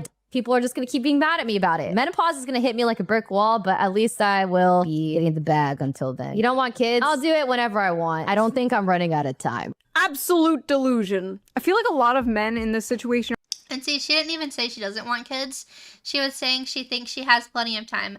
I hate to break it to you, but like when you're 40-something years old, you probably won't be able to get pregnant. And if you did, okay, you're automatically going to be high risk. Like, you know, the odds are for your baby to have different kinds of issues are exponentially higher than if you had your baby when you were younger, if you can even get pregnant. And even, let's say you do get pregnant or you adopt or whatever. Okay, you're 40 years old, so by the time your child graduates high school, like, you might not even be alive. Like, he might have died by then. Like, you might not even make it to see them get married. Or to graduate college if they go to college. Like, it's just... But people don't think that way. And they certainly won't probably, be able to... Like, grandparent... Like, you certainly won't be able to meet your grandchild. Like, maybe. Probably not. And that's a reality people have to consider when they're waiting later and later and later to have a family. It's just the truth. Sager, thank you for the 5. Be proud of your relationship with you and Rev. I am happy to hear that you two are well bonded. Oh, thank you. Here is to more years for both of you. 17 years for mine. Wow, congratulations. That's a long time to be married. Thank you so much. Yeah, I'm very happy. You're like... Damn, I wish I had a family. That sucks. Women overcompensate and they pretend to be proud of it, and it just comes off as really kind of sad. And I guess it's like, as a woman for a long time, it's like, oh, you're too young to have kids. Don't have kids. It will ruin your life and your body and your career. Right. Don't have children. And then all of a sudden you hit a certain age and it's like, you're eggs, ma'am. I get it. It's frustrating. I get it. I hid my pregnancy from the internet. Nobody knew I was pregnant. Well, some of you guessed. Because I was Oh, she was cute. She's cute. fat as fuck. But anyway, I hid it from the internet, and while I was like 5 months pregnant, I was getting tweets from like groypers and like, TikTok, your eggs are drying up. But this like, you haters, I got my cats. Enough.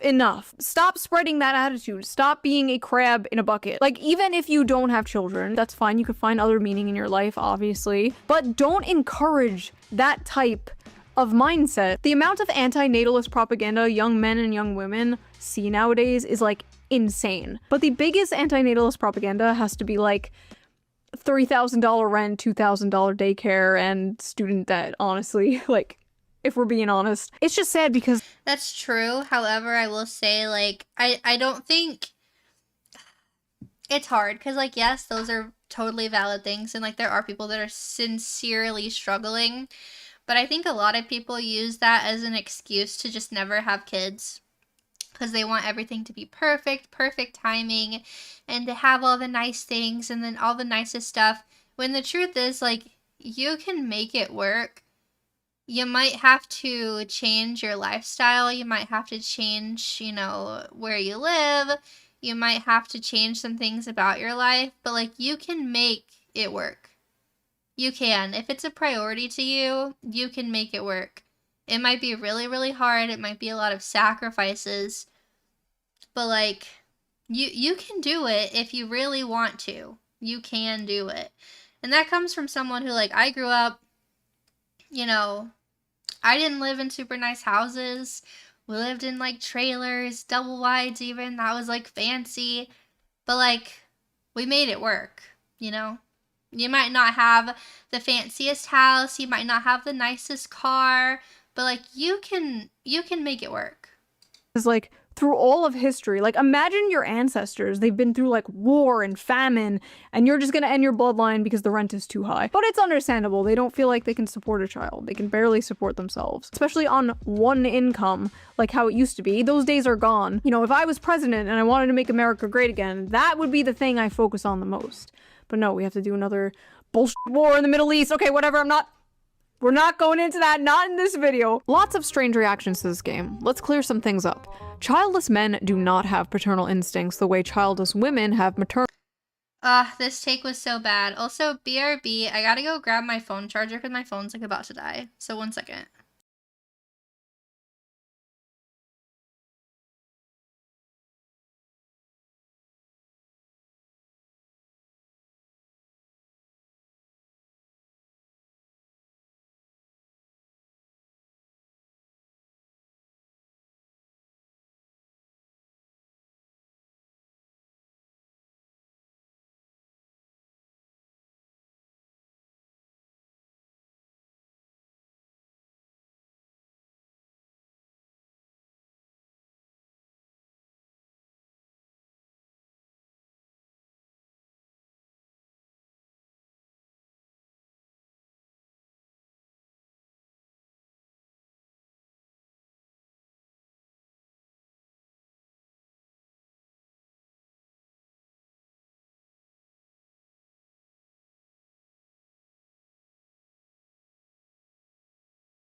Sorry, I'm trying to like fix my cord only reaches so far, so I'm trying to like make it to where it can see my face.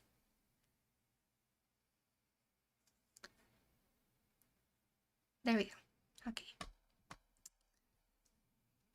Yeah, this take was so bad.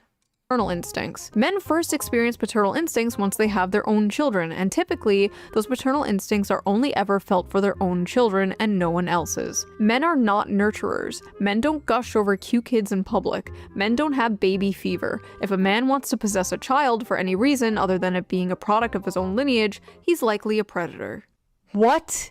Okay, first of all, it went from being like just a bad take to like, then you have to call men who want children predators. And it's just like, it's not even just a bad take anymore. It's like, I don't even know what to call it. It's crazy. And like, yes, Steve, you make such a good point. And I actually talked about this tweet on my last stream, so you can see more in depth about what I felt about it. But like, yes, men do. Gosh, like, it's not the exact same. Like, and of course, everyone's different, right? But like, whereas women might see a cute baby in public and might be like, oh, the cute little baby, so cute. No, most guys are not gonna like do it that way. But a lot of guys would be like, that's a cute kid. Oh, that's a cute kid. That is a cute kid. You know what I mean? Like, they'd be like, oh, that's a cute kid.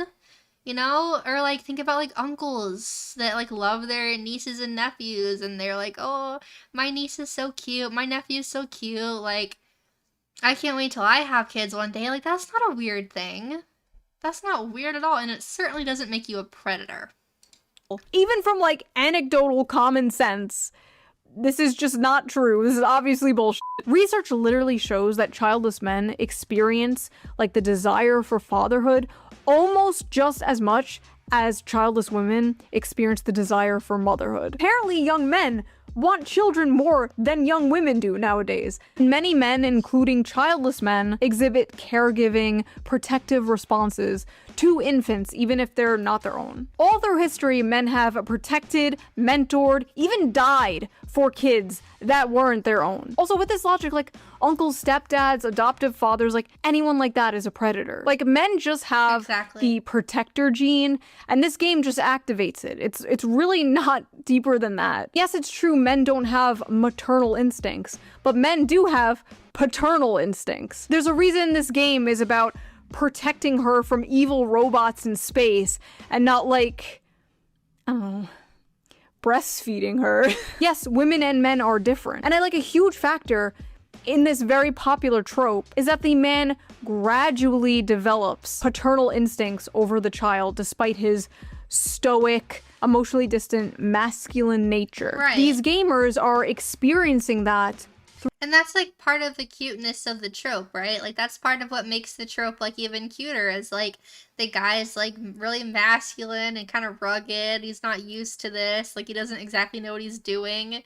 And it's part of the charm. Through the main character. If Capcom's goal with Pragmata was to make everyone who plays this game want to be a parent, then they've done an amazing job. I always sit back when Diana starts playing and think to myself, so this is what it's like to have a daughter? She's so cute. And for the record, yes, that is what having kids is like. It's also not so fun stuff and lots of responsibility, but the good parts completely outweigh the bad and make it all worth it. There were hundreds of tweets from people, mostly childless people, mind you, being like, that's not what having a child is like, actually, you stupid gamer. It's actually terrible and awful. Men like this view having a daughter like having a pet dog. Once she grows up and isn't a cute little girl anymore, they'll begin to resent her. Men really do want kids the way kids want a puppy. All the fun, but none of the responsibilities. I don't like the way you guys talk about children. Like, they aren't toys. People will lose their minds when they realize that kids aren't like a dog or cat. They're a goddamn nightmare. Watching a child play with a toy and actually raising a child are two completely separate things. Kids are adorable when they're calm and playful, but little demons when they're screaming, snotting, and destroying your shit and keeping you up at night.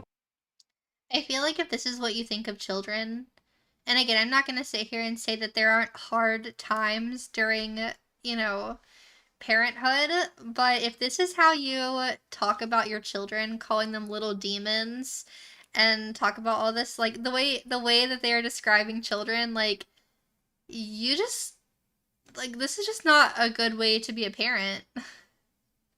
Like, you need to love your kids a little more and be a little more grateful for them, because children are blessings. And I just think that, yeah, I think anyone who calls children little demons like this is just disgusting, honestly. They should be ashamed of themselves for speaking about their kids in this way. Men really think having children is easy and fun. It's not so fun when they're pissing and shit and crying nonstop. Do you have kids? No, and I got my tube side 3 years ago, but thanks for asking. Of Wow, course. Diana's so cute. Maybe I want kids one day. Did you know they poop and pee and cry? Why this compulsive need to counter-signal this? Watching a fictional kid play with toys for a few seconds and thinking that's what it's like raising an actual human being is probably a sign you have zero idea what it really looks like being a parent, and you should not base your decision off a video game character. Wait, wait, this community note. OP is an e-girl with an OnlyFans account. You stupid gamers don't get it. Doom scrolling TikTok and having multiple failed situationships is true happiness. Children are a burden. Nobody is saying parenting is easy. Nobody said that. All the parts parents say are the best parts. All the parts parents say are worth it. That is what people are seeing and yearning for. They have this like insane compulsion to attack anything that's like remotely pro-family, I guess because it culturally clocks as conservative. So you have to just shun it and mock it, or else you're doing a fascist propaganda or something. This whole thing has just been a litmus test for humanity. On one side, people who long for love and meaning and human connection desire deeper things and they're in touch with their humanity. And on the other side, miserable, insane freaks who want to destroy everything pure and wholesome. And then on the sidelines, normal people who just think this is a fun game. Yeah, that's probably most people. I think we're a little too online sometimes. So we have established that the broveries have been activated by this game. Have your broveries been activated, chat? Did this game activate your broveries? Alejandro, thank you so much for the 5. I appreciate it. Thank you. But is the male biological clock real? Unlike women who are born with a specific number of eggs, men create sperm all their life. Right now, as we speak, your balls are creating sperm. Men can technically get someone pregnant all their life. And by someone, I mean a woman, not a femboy. You can't get a femboy pregnant. Stop trying. Sperm quality tends to decline over time. Lower sperm count and more DNA damage to the sperm occurs. These changes usually start after 35 to 40 years old. So as men age, the risk of passing on genetic mutations increases. Similar to maternal age, higher paternal age has been associated with autism, schizophrenia, so basically being a shoe-on-head fan, and other rare genetic disorders, as well as the chance of miscarriage rates being higher. So when red pill manosphere people tell you like, oh, you have all the time in the world to have children, bro, focus on yourself, queen, get that bag, like, technically, they're correct. Physically, you do have all the time in the world, but that doesn't mean you should wait. Having kids is more than the ability to reproduce. You want energy to chase a toddler around. You want your kids to have their father in their life for a long time. You want to see your kid graduate and maybe have children of their own. You want to give your parents grandchildren. You don't want to be a super old dad or mom, but if that's how it happens, that's how it happens, and that's great. Life is not a Hallmark movie, but it should not be the ideal for men and women. I agree. Like, it's like, if that happens, okay, great, good. But that shouldn't be what everyone's striving for. That shouldn't be the ideal. You want, like she said, you want to be able to live long enough to where you see your kids graduate. You want to be able to live long enough to where hopefully you have grandchildren. Like, you just... You know, you want to be around for all these things, and you don't think about the fact that, like, so many of our parents had kids a lot younger than we are all having kids. And it changes things. It changes a lot of things. Like, if you are in a stable relationship, get married and have kids as soon as possible. Honestly, it's the stable relationship part I think people are having the most trouble with. It's easy to be like, find a wife and get married and have kids, bro. And it's like, find a wife? From where? The wife store? Obviously. Listen, I believe you will have that one day, Anon. I believe you will have that wife and daughter or son. I believe you will it have too, a little Anon. Diana of your own one day. You will hang those drawings on your fridge. You can do Don't it. blackpill, don't doom. We're all gonna make it. Same to you Yeah. ladies watching. If I can make it, you can make it. So what did you guys think of this? Have you played Pragmata? Did you like it? Did it make you feel those fatherly or motherly instincts? Is your biological clock ticking? Do you have baby fever? If you like this video, please subscribe, and if you can, donate to my Patreon, link down below. All Patreons get the raw, uncensored version. Nice. Nice, nice, nice. Alejandro, thank you for the 5 again. My parents had me when they were both 39. I think I turned out okay. Yeah, of course. I mean, and 39 isn't like the oldest age ever to have kids. Of course, it's not super young, but like she said, if it happens when you're older, that's great. That's awesome. Kids are a blessing at any age, and either way, like, obviously it's an amazing thing if you have kids. It's just that ideally, you want to have kids a little younger if you can, but at the same time, of course, you don't want to, like, rush things and, like, have kids with the wrong person, you know? So, like she said, life isn't a Hallmark movie, right? Not everything is going to be perfect all the time. That's understandable.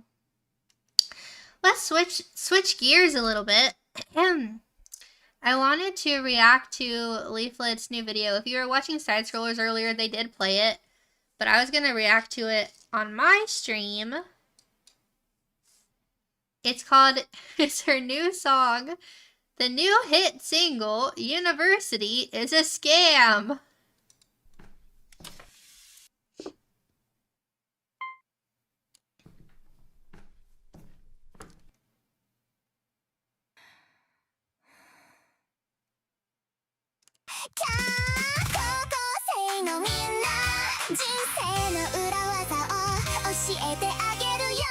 It's already so iconic with the toast in her mouth while she's running off to school.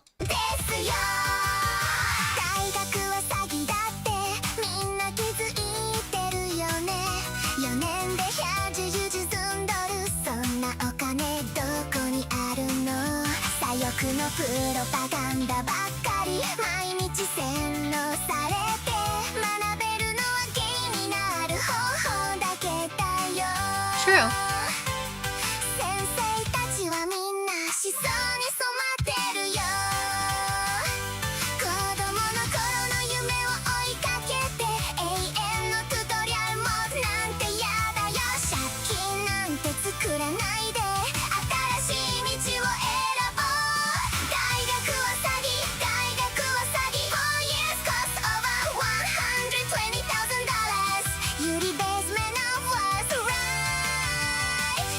I tried to Google who this Yuri guy is. He's like a Soviet. I have no idea who he is or what. If someone wants to drop in chat. I was trying to like Google it earlier and I could not figure it out.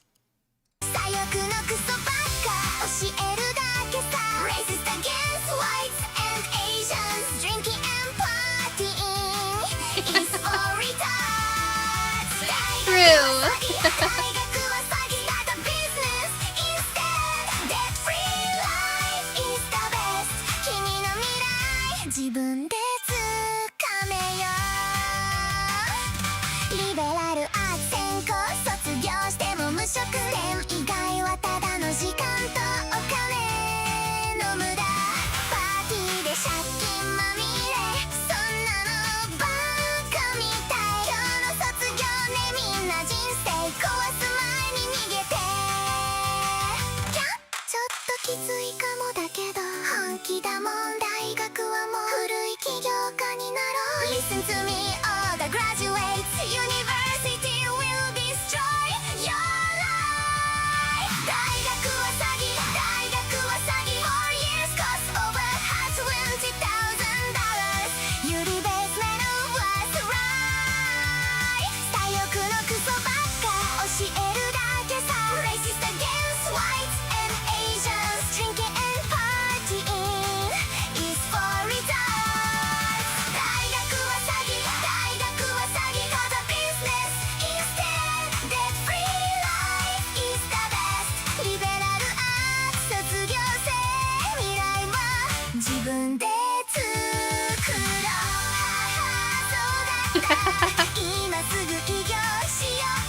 Let's start a business right now.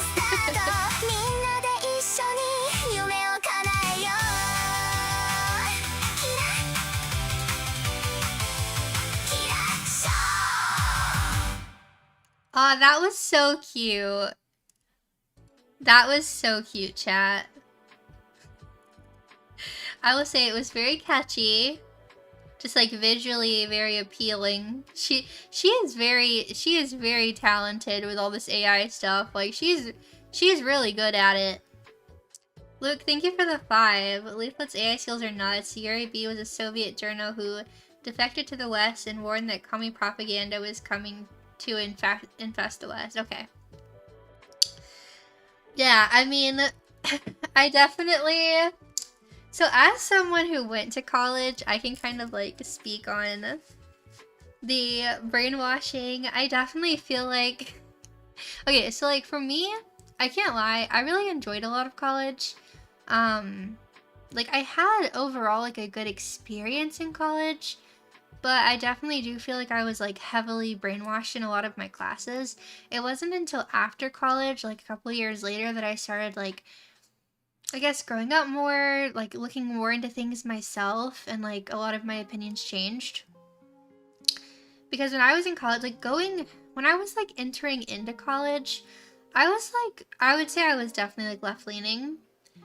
But like when I got into college, especially like in my classes, they really pushed a lot of this stuff. Like I remember, especially in my major classes for like education, we read so many like anti-racist books.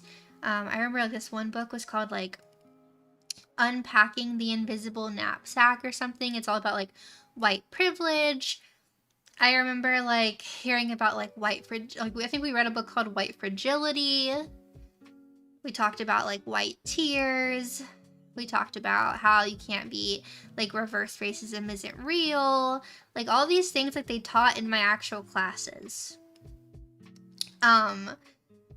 Which, like, at the time, I honestly was just like, okay, there were certain things that I would read, and honestly, I would be like, this really doesn't make sense to me. Like, I don't fully understand, but I felt like I was just wrong. And so I tried, like, that's kind of why I do feel like it was actually brainwashing, though, because I was like, this doesn't seem right, but clearly I'm the one that's wrong, right? That's kind of how I felt. Was like, I was like, well, I was like, I'm a white person, and like, I was like, I feel like, you know, I was like, there are people that don't like me because I'm white.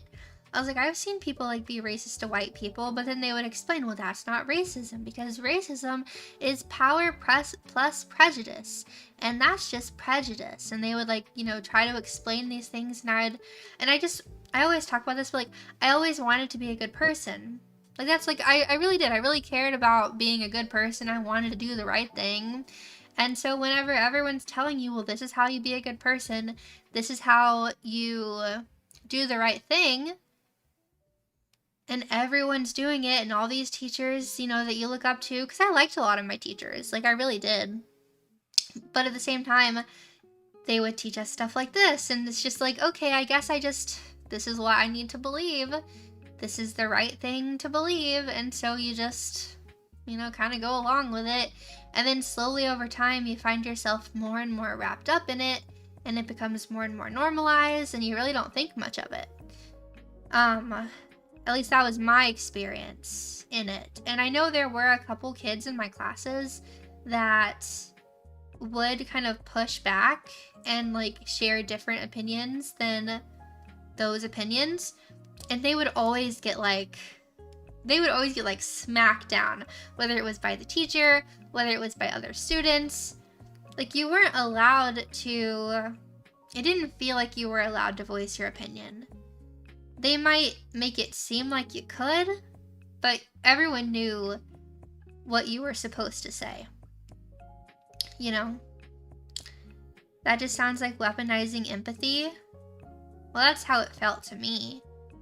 But I remember even being in high school. I think I've talked about this before, but like I remember being in high school and I was sitting at lunch with some people, and I was probably like 16 or 17 at the time, and I remember like this like concept of reverse racism like came up at the lunch table, and I was clearly not in the know compared to everyone else, which I will say everyone else at the table was definitely a lot more left than I was, even though I was still, I feel like, left leaning for sure in high school, but they were a lot more than me. And I remember it coming up and me saying, well, yeah, I mean, Black people can be racist too. Like, anyone can be racist. And I remember them looking at me like I was a crazy person. And the one girl was like, no, like, reverse racism doesn't exist. Like, and she was like trying to like educate me on like reverse racism and how it's like not real. And once again, the whole like racism is prejudice and power, and white people have all the power. Therefore, there's only racism like with white people. And it's just like, I don't know, it's just crazy. But even back then, I remember thinking like, I don't know, I kind of just shut down in that conversation. Like, I wasn't gonna argue with her because like it was literally like 4 or 5 people and just me. I was the only one clearly who had my opinion. And so I just kind of like let it die. I wasn't willing to like fight about it. Like, I don't know. Also, I'm kind of like well, I'm more outspoken now, but like, I don't know. I feel like I've always been kind of like a timid person, especially like in person, especially when you're like the only person like, kind of like saying something that's different than other people. Like, I have always hated conflict, and it's just like stressful to me.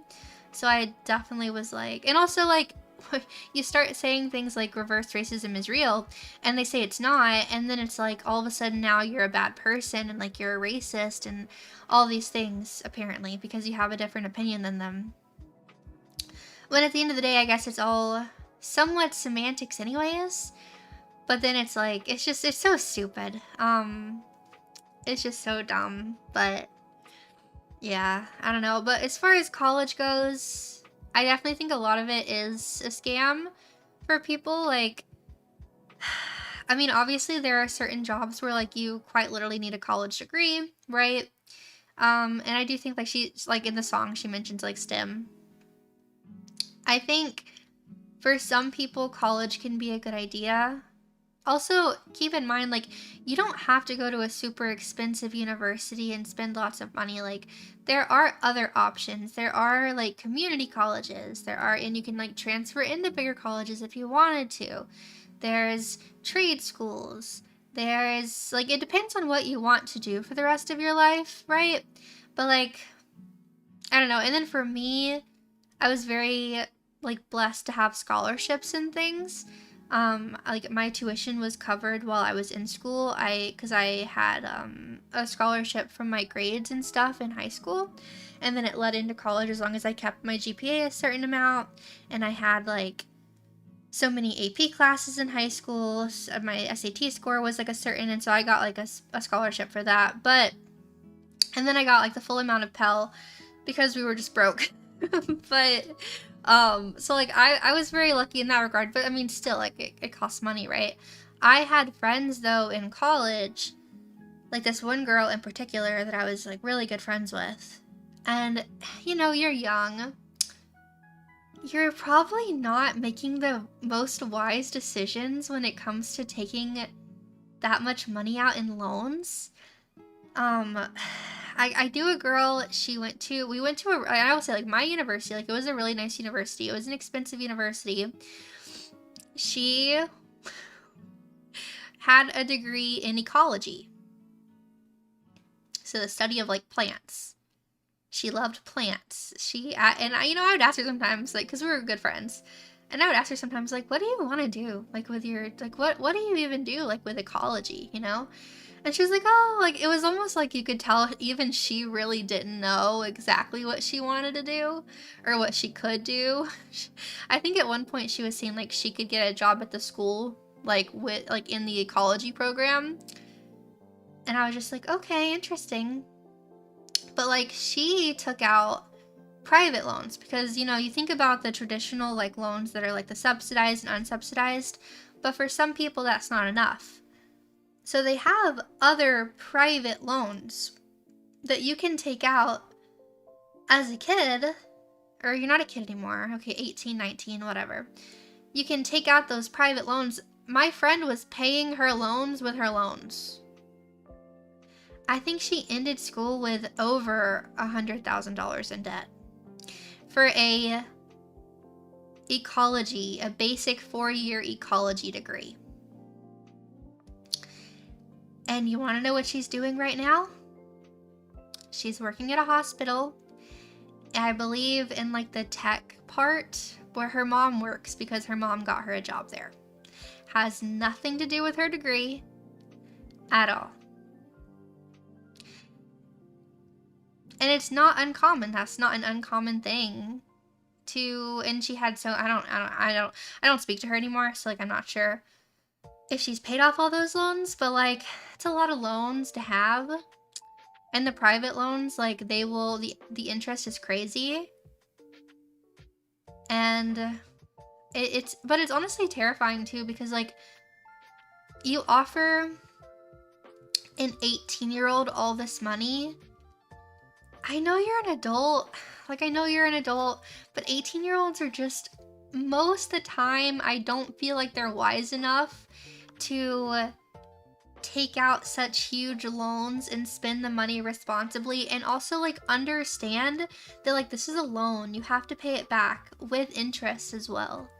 Like most, because I know earlier like on side scrollers, Craig was saying like, oh, you know, like you could in a song too, like she says like start a business.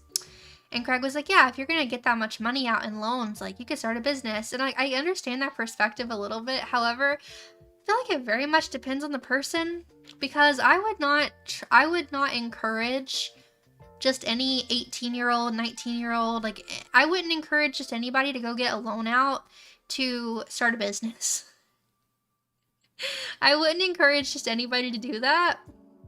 And as a like as someone who like, you know, will be a parent one day, and like if I have kids one day that want to start a business, I don't know that I would just give them $20,000 to start a business. Honestly, I think it would very much maybe depend on the situation. Like if I really thought it was a good idea, maybe. It would depend on the kid and the idea and, you know, but like, again, I get that. I'm just saying in general, I don't think that like kids, and I say kids, you know what I mean? Like 18-year-olds, whatever. I don't think that they are, most of them, I don't think they're mature enough to even be getting any of these loans in the first place. So yeah, I just don't think it's a really smart idea. And then they end up being in all this debt.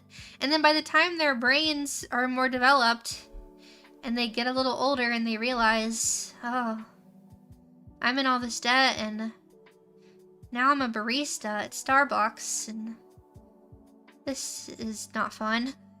You know what I mean?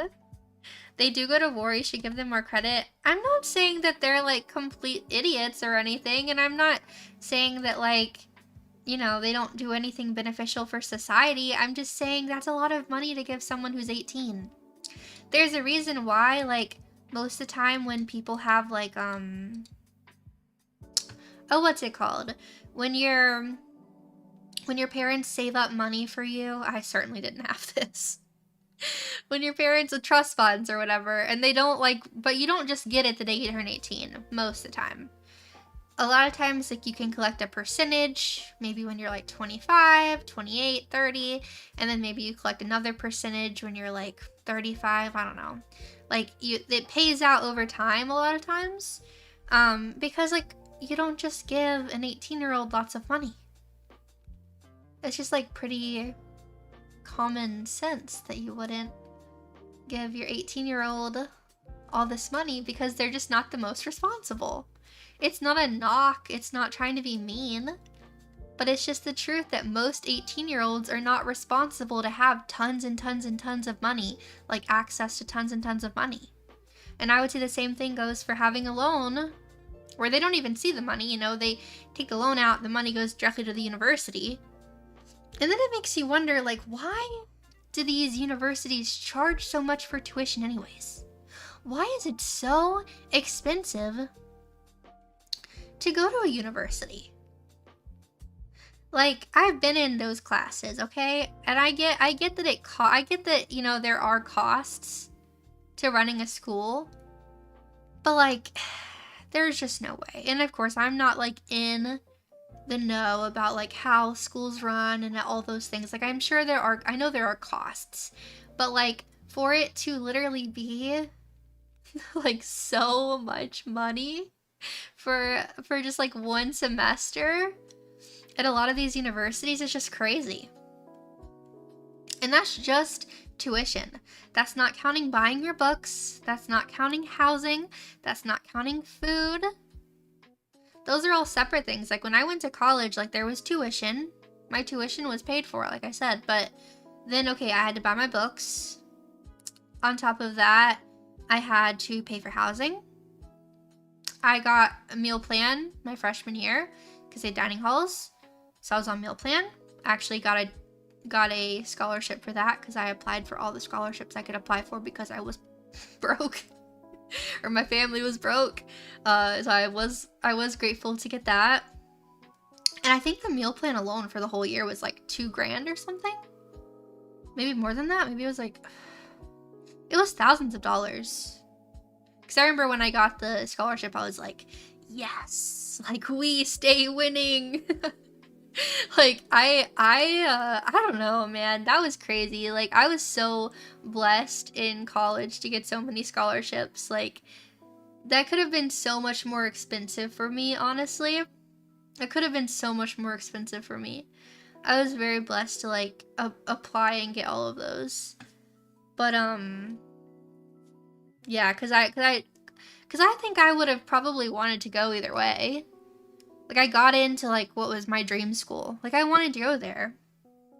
So I probably would have just taken out more loans anyways if I had to. But I only ever took out the ones... I always get them mixed up. There is the subsidized and the unsubsidized. So one of them starts accruing interest, like, right away. And the other doesn't start accruing interest until, like...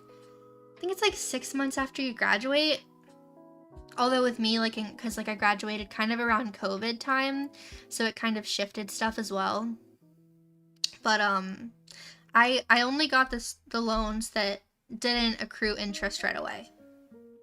I didn't get any of the other ones. Except I think my very last semester I got, like, $300 or something in the ones that did accrue interest, because I just needed a little extra. But I paid that off first, so. But yeah. Basically, student loans are a scam. And a lot of this is a scam. I won't say that's not true. However, like, I don't know. I didn't hate all of college, but, you know, looking back, was it the best for me? I mean, I definitely, like, grew a lot as a person, like, learned... It's funny, like, in the video she says, like, tutorial mode. It definitely is, like, a tutorial mode for life. Because, like, you're more independent than high school, but you're not really, like, a regular adult yet. Like, you're in, like, the tutorial mode. Which I can't lie, I really enjoyed being in the tutorial mode. And I really liked school. Like, I liked learning. Like, and not all my classes were super, like...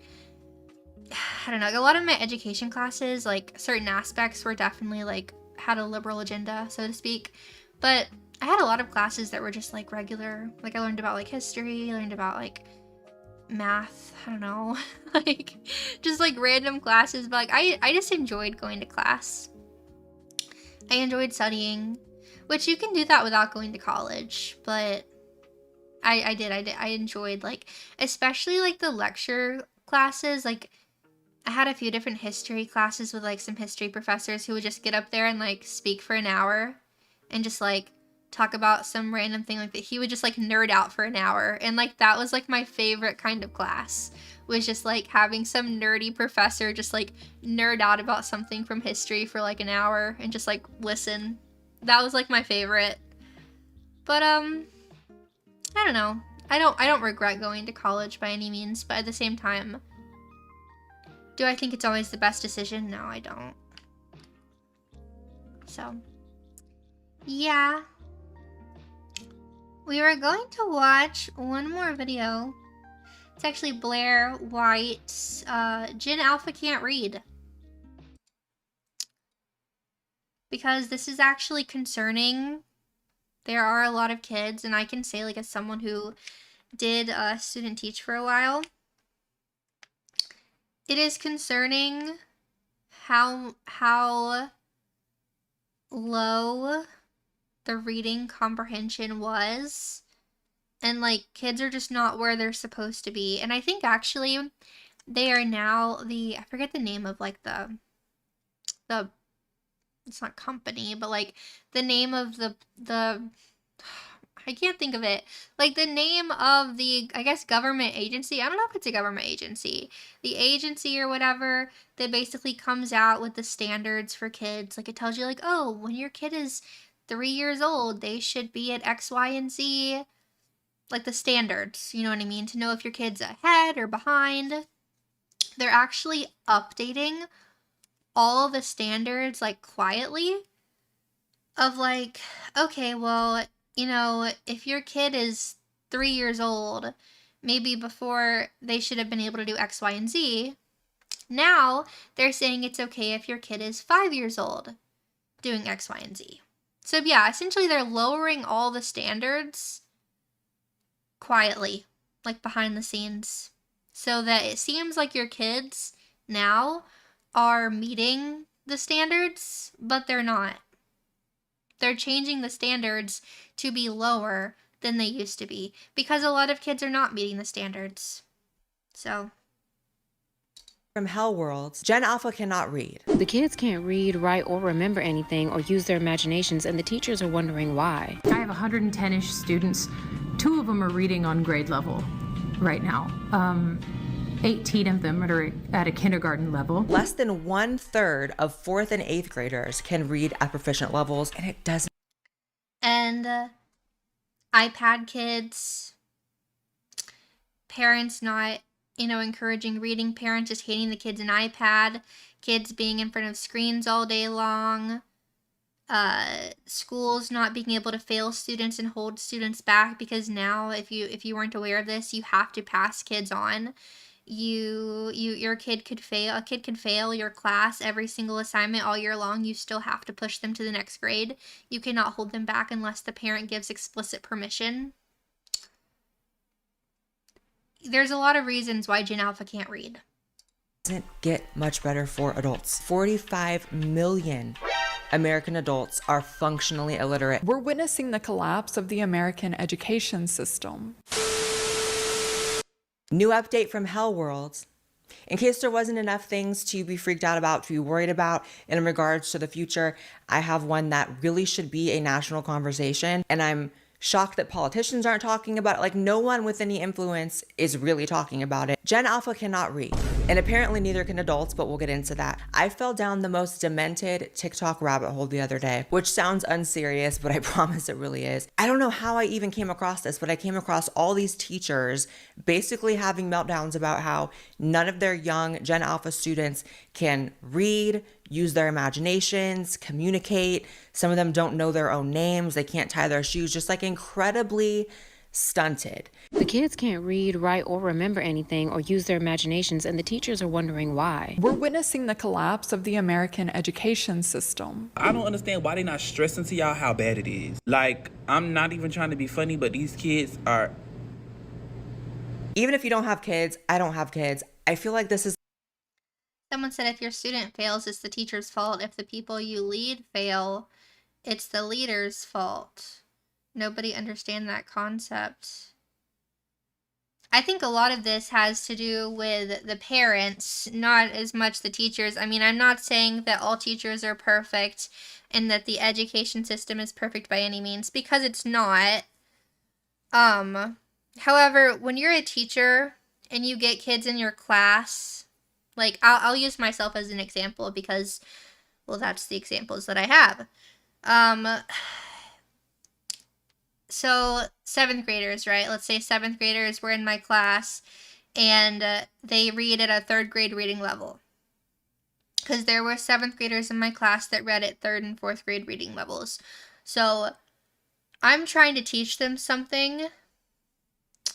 I can't even give them like the assignments that they need because they're too busy trying to understand the vocabulary of what they're reading to even be able to go beyond the vocabulary and actually understand the deeper meaning behind what I'm trying to teach them. So, like, sure, it's the teacher's job to teach the kids. However, when kids come to your classroom and they're already years behind, it's really hard to get a kid caught up unless you let the child get held back. But now you can't hold kids back. So that's part of the problem. You know, whenever kids are going to kindergarten and they can't do anything because the parents have not read with the kids, the parents haven't tried to do their job. And then it's really difficult. It's difficult for a lot of teachers. Like, I'm not saying no teachers like have any responsibility to educate the kids. Obviously they do, but it's really difficult when you get a kid coming in.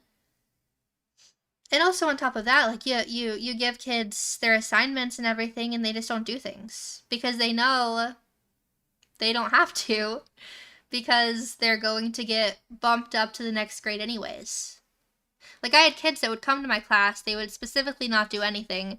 They knew they would fail, but they knew it didn't matter because they're not going to be held back. So what's the point? What's the point in trying if you're not going to get held back? Something that everyone should be concerned about, considering we have to live in a world with, you know, it's no offense to Gen Alpha kids, obviously, but we're going to have to live in the world with you, and it's a little bit scary that you can't read. And it is not just TikTok teachers being dramatic. There are some terrifying numbers to back this up about the ongoing literary crisis. Less than 1/3 of 4th and 8th graders can read at proficient levels. Only 10% of multilingual students can read at proficient levels, and it doesn't get much better for adults. Apparently, this made me want to cry and panic. About 130 million American adults have low literacy skills, and 45 million American adults are functionally illiterate. So if you're like me and you catch yourself wondering why everyone around us seems to be just like not understanding things, just like things are getting kind of dumber, just very much dumbed down, 45 million adults are functionally illiterate. But we're going to focus on, if we can, the kids today because it's getting even worse. So let's get into these teachers so you can see why I was spiraling watching all these. I teach 8th grade history, and I have 110-ish students. 2 of them are reading on grade level right now. Like, that was my experience. That was around the age level that I would teach middle school. And yeah, that was my experience. Was a very small, it wasn't 2 out of like 100, but it was a very small percentage were reading at grade level. 18 of them are at a kindergarten level. So I realized something recently. I am on my phone way more than I'd like to admit. Scrolling, playing games, wasting time. And so I figured if I'm gonna be doing that, I might as well get something out of it, right? So I started using this app called FreeCash. And it's basically a platform where you can try out games, complete surveys, test apps. And guided notes, supposed to be a real easy day. It was review. They wrote down Maryland was founded as a safe haven for Catholics. It was on the board. They wrote it down. And before we moved on, I call on a student and I ask, hey, where were the Catholics one more time? And these students, what they do is they look at me and then they look at their notes and then they look at the board. They look back at their notes. And some of them never answered me. They never figured out the answer. It was wild. And I kept giving them hints, like rephrasing the question and saying, like, it's in your notes. We just wrote it down. We just wrote it down. Where are the Catholics? It's on the board. And they never got it. They can't read their own notes. And I don't mean their handwriting. I mean, like, they can't make heads or tails of it on the page. These kids have a frightening ability for information to go from their eyes to their hands and not pass through the brain at all. So that's terrifying. And I've seen a lot of studies about how reading retention and actually keeping the information that you're reading, storing it somewhere in your brain, doesn't come as easily when you're reading off of a screen, which is what kids are reading now. So for all the technology that's being put in schools now, all the tools, all the computers, you don't retain the information the same. Obviously, they're all Yeah, I mean, the tablets and the computers are obviously a big part of the problem. Like, there are apparently a lot of schools, there are no textbooks anymore. They don't have textbooks. They don't get to just go to computer lab like 1 day a week. They don't go to computer. They have iPads and tablets in the room. The kids have Chromebooks they bring home with them. Everything is on their Chromebook. Lethal, thank you for the 5. One of my middle school science teacher friends said her kids didn't even know how to use Legos. I'm telling you, so many parents nowadays toss their kids an iPad, and that's it. That's it. And it's causing a lot of problems. fried. The kids are all fried from screen time, going crazy, being in front of the blue lights all the time, then the fluorescent lights in schools. Like, schools are also horrible environments for learning, which I'm going to go into how I feel. I just feel like I know that all of this is very intentional, and that part of destroying the middle class is actually dumbing the kids down, is actually destroying literacy rates intentionally. And I promise we'll get there. And then people will tell you, you have no right to homeschool your kids, that you're not, like, I've seen so many tweets of people saying, like, people shouldn't be able to homeschool their kids, that, if you homeschool your kids, like, the government should be able to take your kids from you, and your kids should have to go to public schools, that you shouldn't be able to homeschool because, you didn't get an education degree, you're not qualified to teach your own children, which is insane. And it goes back to the whole, like, parental rights. What rights do you have as a parent to raise your own children? Which is just, yeah, I think a lot of them, I think they want our kids to be stupid. I don't know. But let's just keep going. So I'm not really understanding why they're not telling y'all. Like, we all know that the world is behind, like, globally, like, because of the pandemic and stuff. But I don't understand why they're not stressing to y'all how bad it is. Like, I'm not even trying to be funny, but these kids are... I'm going to just say this. I teach 7th grade. They are still performing on the 4th grade level. Yeah. I don't care how you flip it, turn it, swing it, swindle it. They still performing on the 4th grade level. Ain't nobody talking about how they just keep moving, passing them on. They just keep passing them on. That's the biggest problem, right? Because people will say, like, oh, well, teachers need to teach these kids better, blah, blah. You get the kid, and they're at, like, a way lower level. Like, if these teachers had adequate time and resources to be able to catch these kids up, sure. You literally cannot hold a kid back. You cannot do that unless the parents give their explicit permission. And, like, most of these parents are not going to say, yeah, sure, you can let Bobby stay back a year, and he might need 2 or 3 years to stay back. That's fine. Most of these parents are not going to do that. Lethal, thank you for the 5 again. And guess where they start tablets? Kindergarten and first. And first is where a lot of first-year teachers are thrown. I'm not exactly sure what you meant by that, but no, I know. There should not be... Like, this might be a hot take. I don't think there should be any tablets in any schools. None. Not a single one. I think let's go back to having computer lab. You can have computer lab occasionally.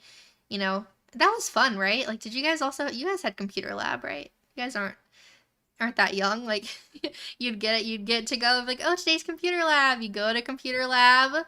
You'd, go and do your stuff. Like, I'm not saying there's nothing important about technology. Like, we would do typing, like, we would learn how to type in computer lab. We would make, like, PowerPoint presentations. Like, we learned how to use, like, PowerPoint and all those things. Like, we learned technology stuff, but in most our classes, we had worksheets, we had textbooks, we had pencil and paper, we had Scantrons. Apparently now they don't even have Scantrons. I heard recently that they don't have Scantrons anymore. Is it just all on computers now? They don't even have Scantrons? Did you guys know apparently they don't have Scantrons anymore? Yeah, we would play cool math games, right? Yeah, apparently there's no Scantrons anymore. I can't confirm, obviously, but like I've read that they don't have Scantrons anymore. Everything's just on computers now. Scantrons were like the little pieces of paper you would have to like fill in your bubble for like A, B, C, or D.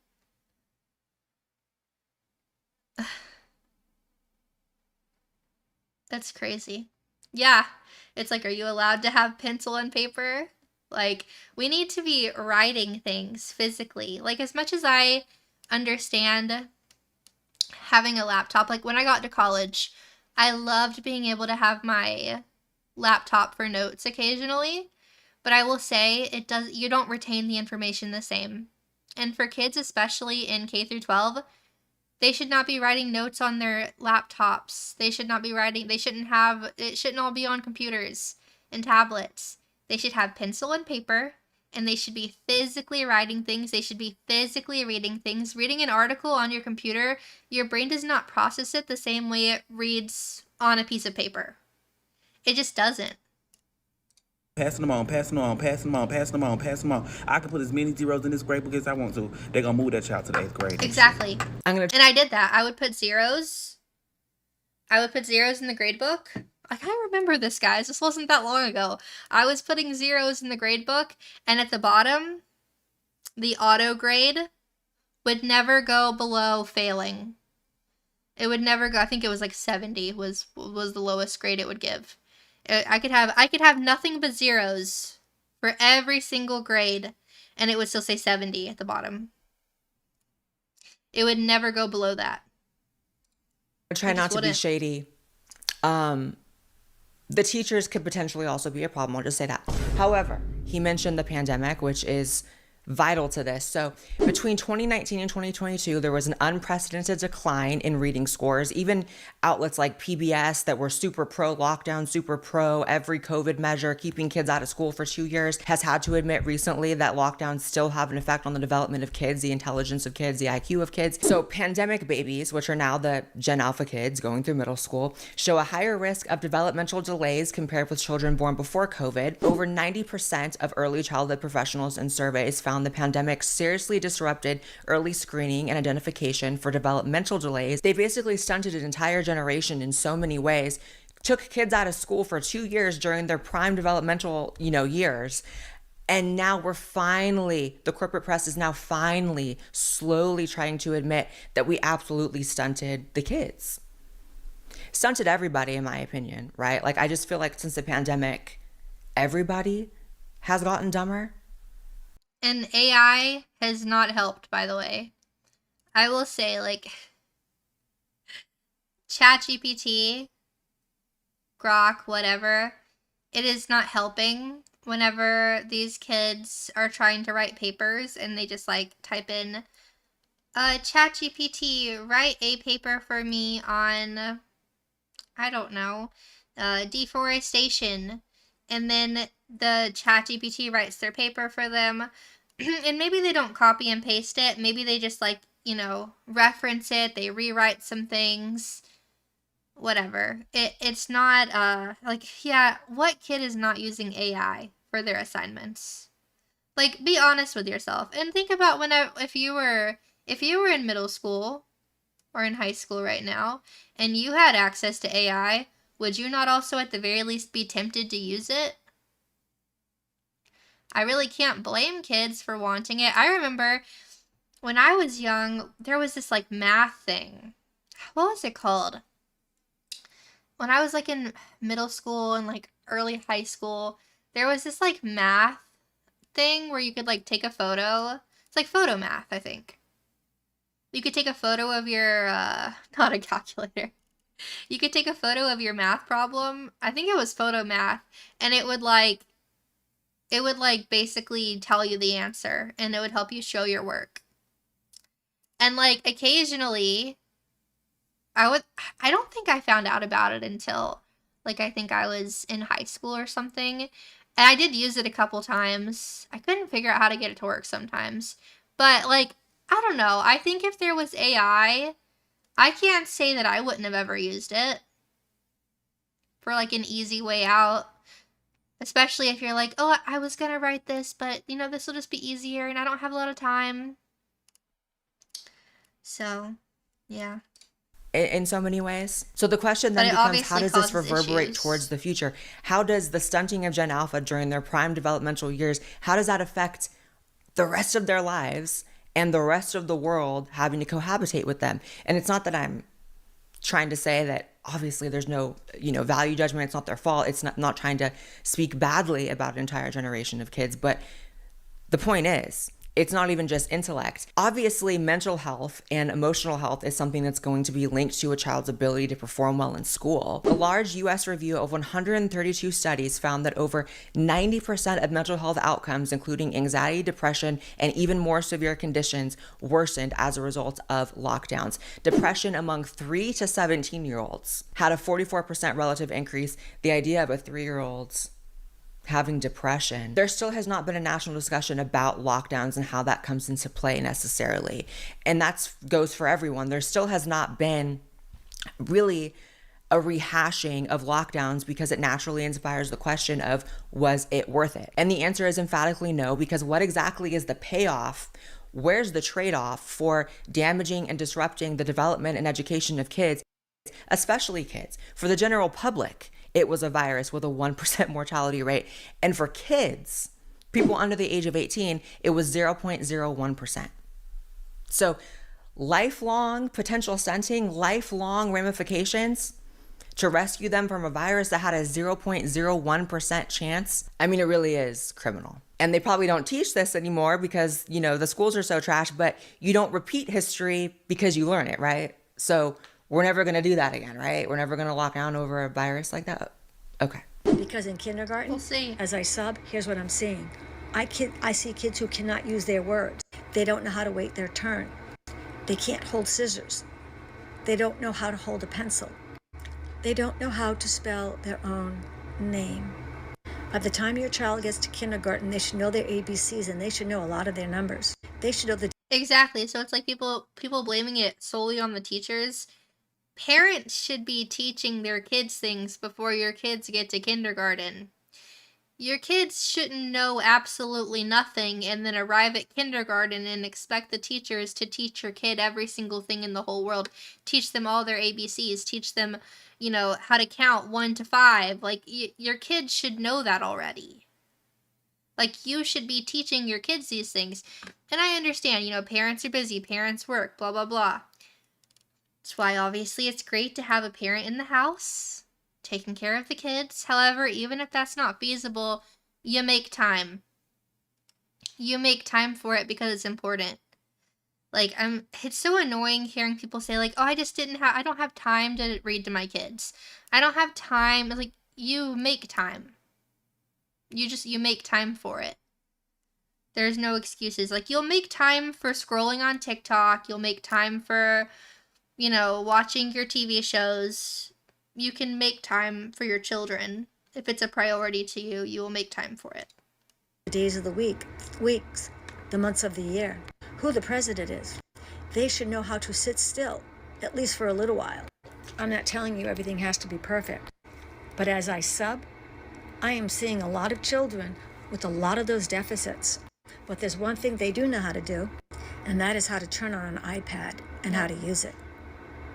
It's very sad because those children will be left behind. And in each year as they go along, the gaps are going to get bigger and bigger and bigger. There's also so much data. Like, that's the problem is, again, these kids, I hate to keep hounding on this, but the kids keep getting pushed ahead. And every time they get pushed ahead, the gap gets bigger. And it gets bigger. And it gets bigger. And if you would leave the kid in kindergarten because they're not ready for first grade, then that could hopefully help them catch up. But you don't. You can't do that anymore. So they just get pushed up, and they get pushed up, and the gap keeps getting bigger. And who's giving them the iPads? The lazy parents. But you can't say that, because that's parent shaming. It's parent shaming to say don't give your kids an iPad and let the iPad parent them, because being a parent is so hard. So, my kids just need iPads, and, and they love Miss Rachel. What did parents do before iPads? Get your kid a leapfrog or something. I don't know. Like, it's honestly such a cop-out. And it's like, you can't don't parent shame, don't mom shame. You know, it's so hard being a mom. Sometimes you just gotta give them the iPad. What did they do before iPads?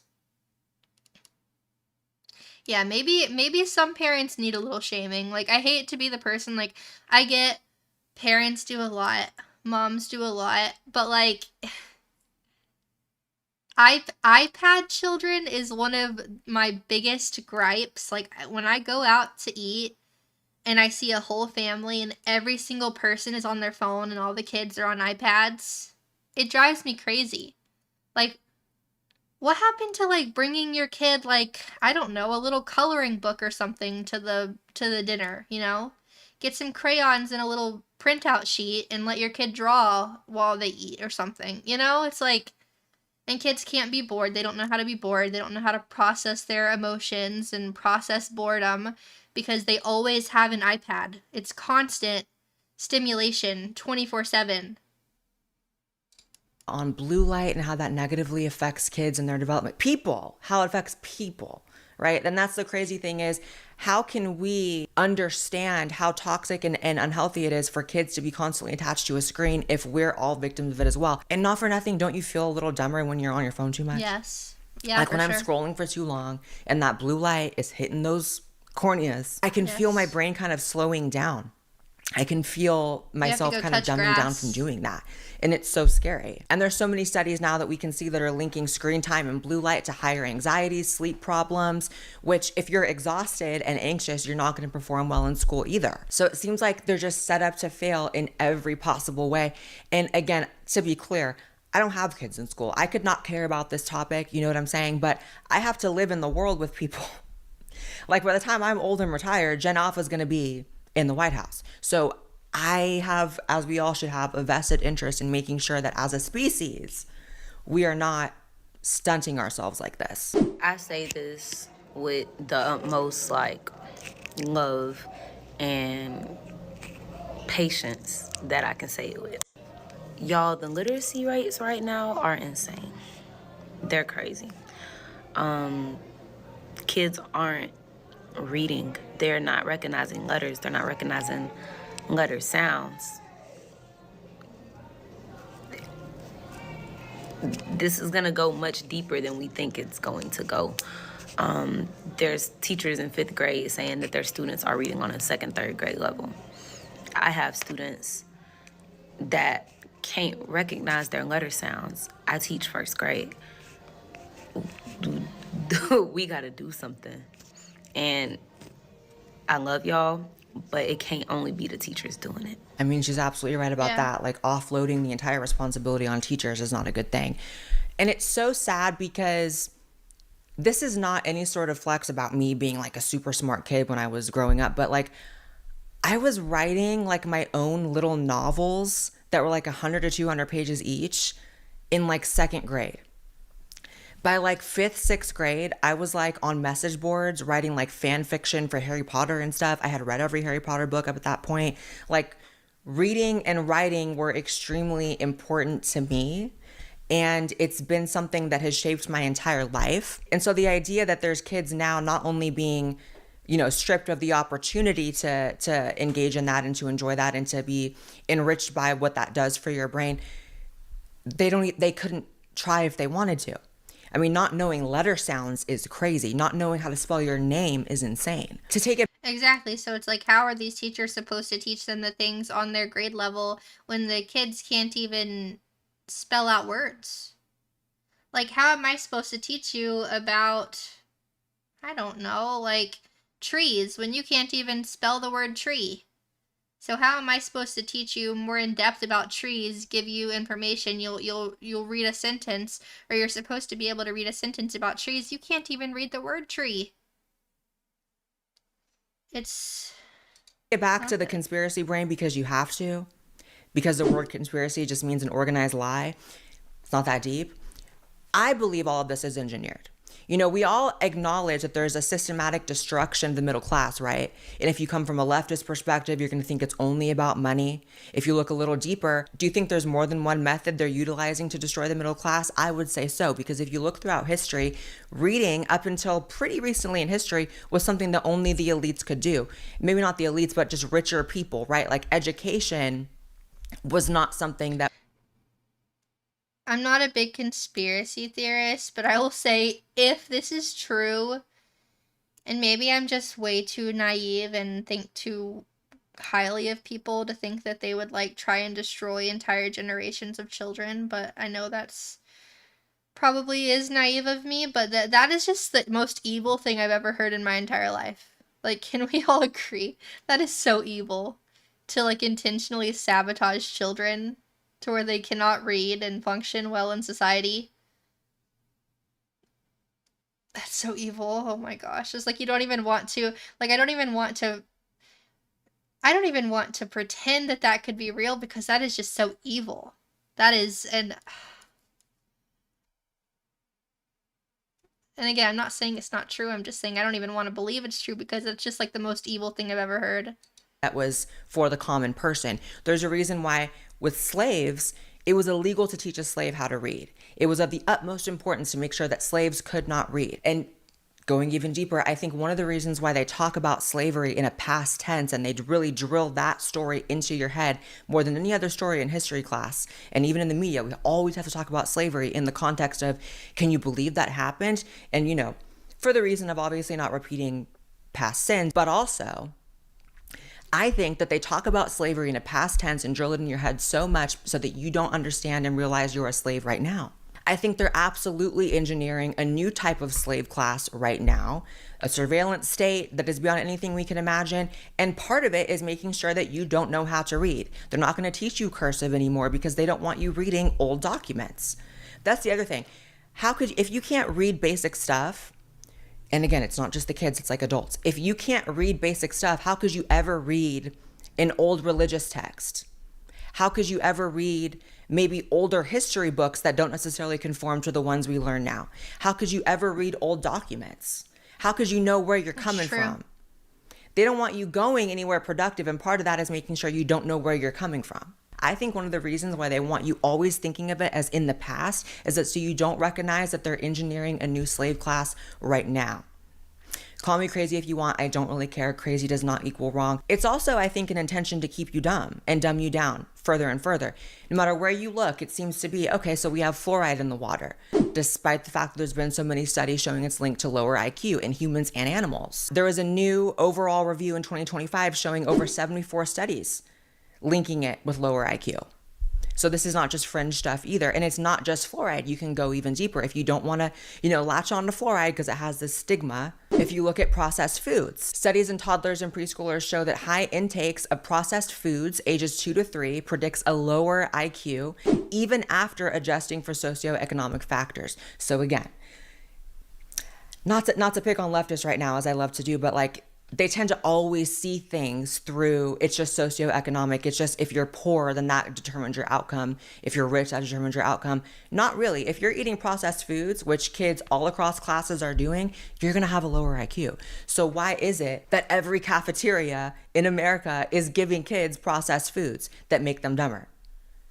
And then they're drinking water from the fountains full of fluoride that can make you dumber. And then they're under fluorescent lights. And then it's just like, it's all set up to cause. And many studies, even very, very recently with ChatGPT, showing that it makes you dumber to rely on ChatGPT for research. If you're using ChatGPT for anything, work, writing, school, you need to hear this. In the experiment, students wrote timed essays using either just their own brains, Google search, or ChatGPT. And the ChatGPT group didn't just do worse, they couldn't remember a single accurate quote from what they had just written. Their brain scans also showed the same thing, the weakest activity and connection between areas, the shallowest processing.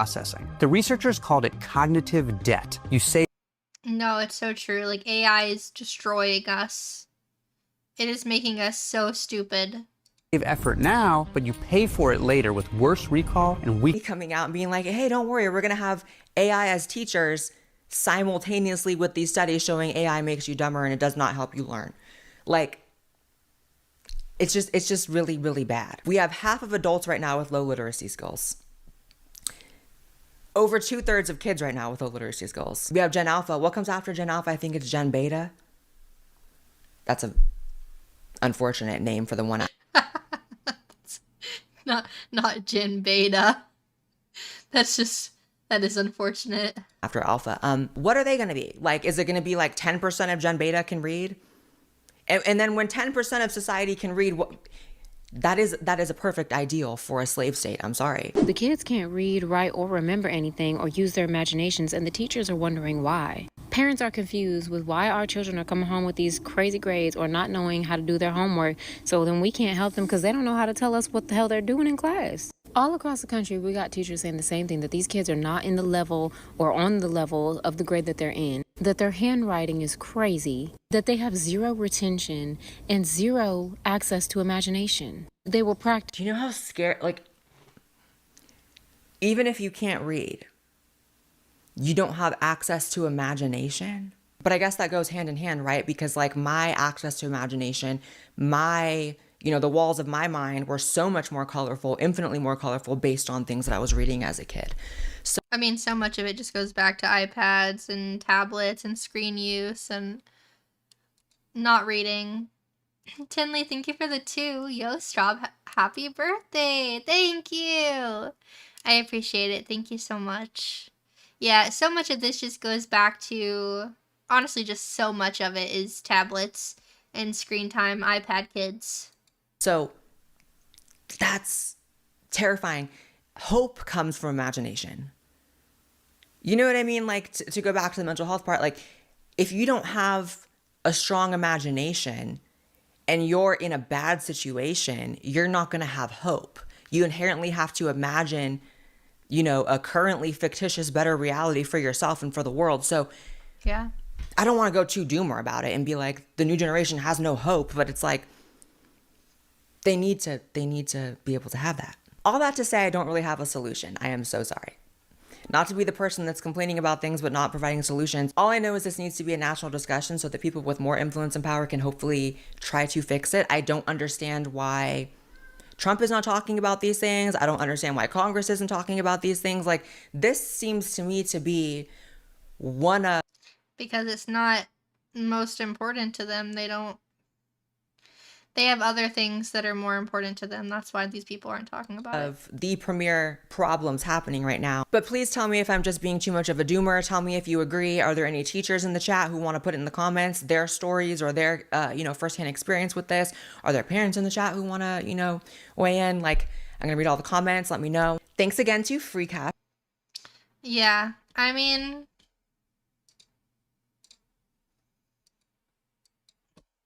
Oh yeah, there's my merch again. If you guys didn't hear earlier, I got new birthday merch. You can see the link is pinned in the chat. If you want to check it out. You can also still get a plushie. We got 7 days left to get a plushie. And also, we have to sell at least 30 t-shirts, the acid wash t-shirts for them to be made. So if you want one at all, if you like them at all, consider getting one. They're really cute, and yeah. That's all. That's crazy, though. I don't know. Like, it's just crazy to me. It's crazy that people don't care more. I don't know. Like, I feel like it's so obvious that iPads and stuff are bad for kids. But parents, so many parents, and I won't say all parents, obviously there are a lot of parents that will not do that. But there are so many parents that just straight up don't care because it's just easier to hand their kids an iPad. Or to put, sit their kids in front of a screen and let the screen teach their kids. And I think that's a bad thing, and I think that we should be honest about that being a bad thing because it's affecting a lot of kids. So, yeah. Yeah, phones definitely should be banned in schools. For sure. That's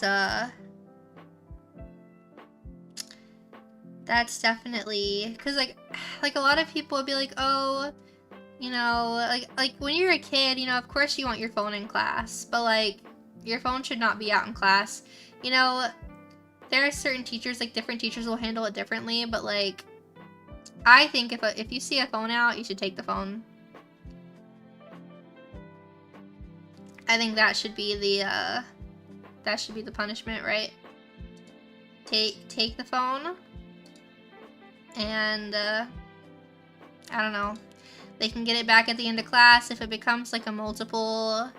If it keeps happening, multiple classes, maybe it gets taken to the front office, and you know you got to get it at the end of the day.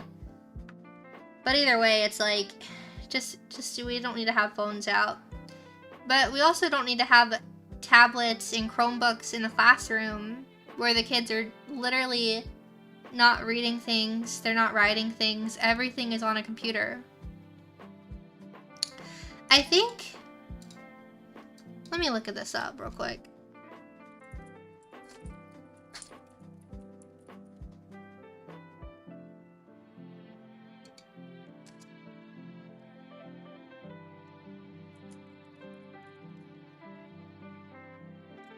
So like, I don't remember exactly who it was. I know there are some really, really, really wealthy people in tech.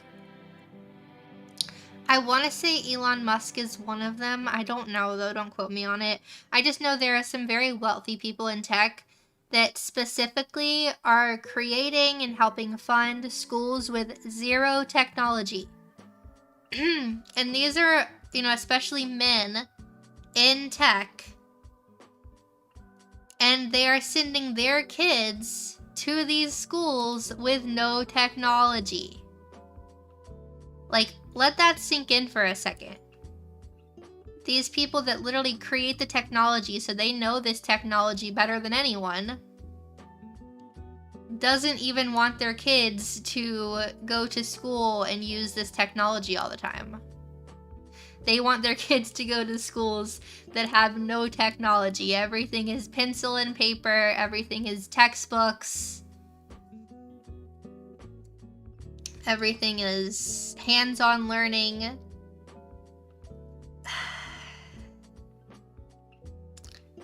And I mean, that does make you think, like, okay. Interesting. Why would that be? Why would they not want technology in the kids' classrooms? I wonder.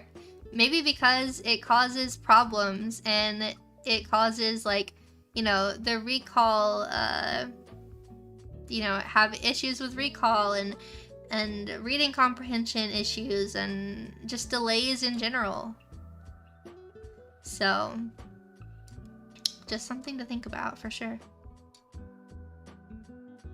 But yeah, I think we should bring back textbooks, bring back Scantrons, bring back computer labs occasionally, and get rid of the iPad carts and the Chromebooks, and just get rid of all that. Because yeah, it's just not good. It's not good, chat, and it is concerning because these are, I mean, this is the next generation, you know? These people, these kids are going to grow up and they are going to one day eventually, you know, need to be in office and have all these important jobs. Like, think about, out of these kids, we're gonna need surgeons, we're gonna need doctors, we're gonna need lawyers, we're gonna need, I don't know, we're gonna need a lot of things. We're gonna need politicians, we're gonna need a president. Like, out of this generation, we're going to need a lot of very important jobs. And we want the generation to be qualified and capable to do those things. Oh, I forgot. AI will handle it. AI will be the president. You guys, that's too real. Things are getting a little too Black Mirror. Things are getting a little too real. Did you guys see that new Chris Pratt movie with the AI judge? I think it was called Mercy.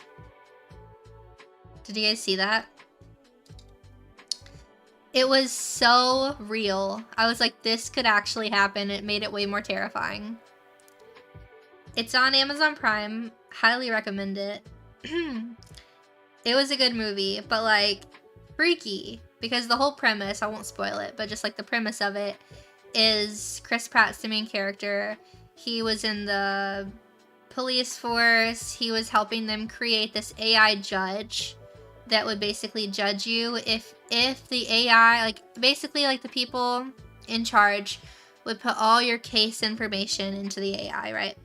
The AI reads it all. And if the AI believes you're like, I think it's like 93% or something, like if the percentage, if it thinks you're really guilty, like if the AI is like, this guy's probably guilty, your case skips getting a jury and like a trial, and you literally get cuffed to a chair, and you have an hour and a half for you to sit right in front of this AI judge, and you basically have to try and convince the AI judge that you're not guilty. And if you can't do that in the hour and a half, it kills you right in the chair. And it's crazy though. It's actually crazy. It was a really good movie though. But it's just like, so it's like too real, you know? It's like, this could actually, like, I could see something like this happening, you know what I mean? Like getting an AI judge to like handle these cases or whatever. Not fun. Tinley, thank you for the 2. We will have the WALL-E future. It's quite a deep film. I love WALL-E. It is scary though when they're all like riding around in their little hovering seats, and they're all like 500 pounds, and they have their floating screens in front of their faces, and they're all just like eating all the time.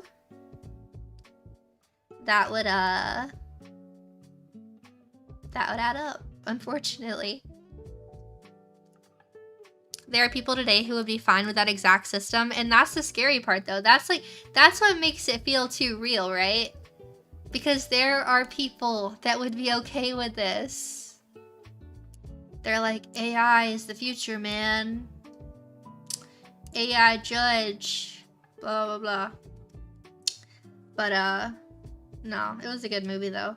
But again, it's like freaky because you're like, I feel like this could actually like happen someday. Like, I hope not. But it makes it so much more scary because you're like, this feels like it could actually happen, and that's terrifying to think about.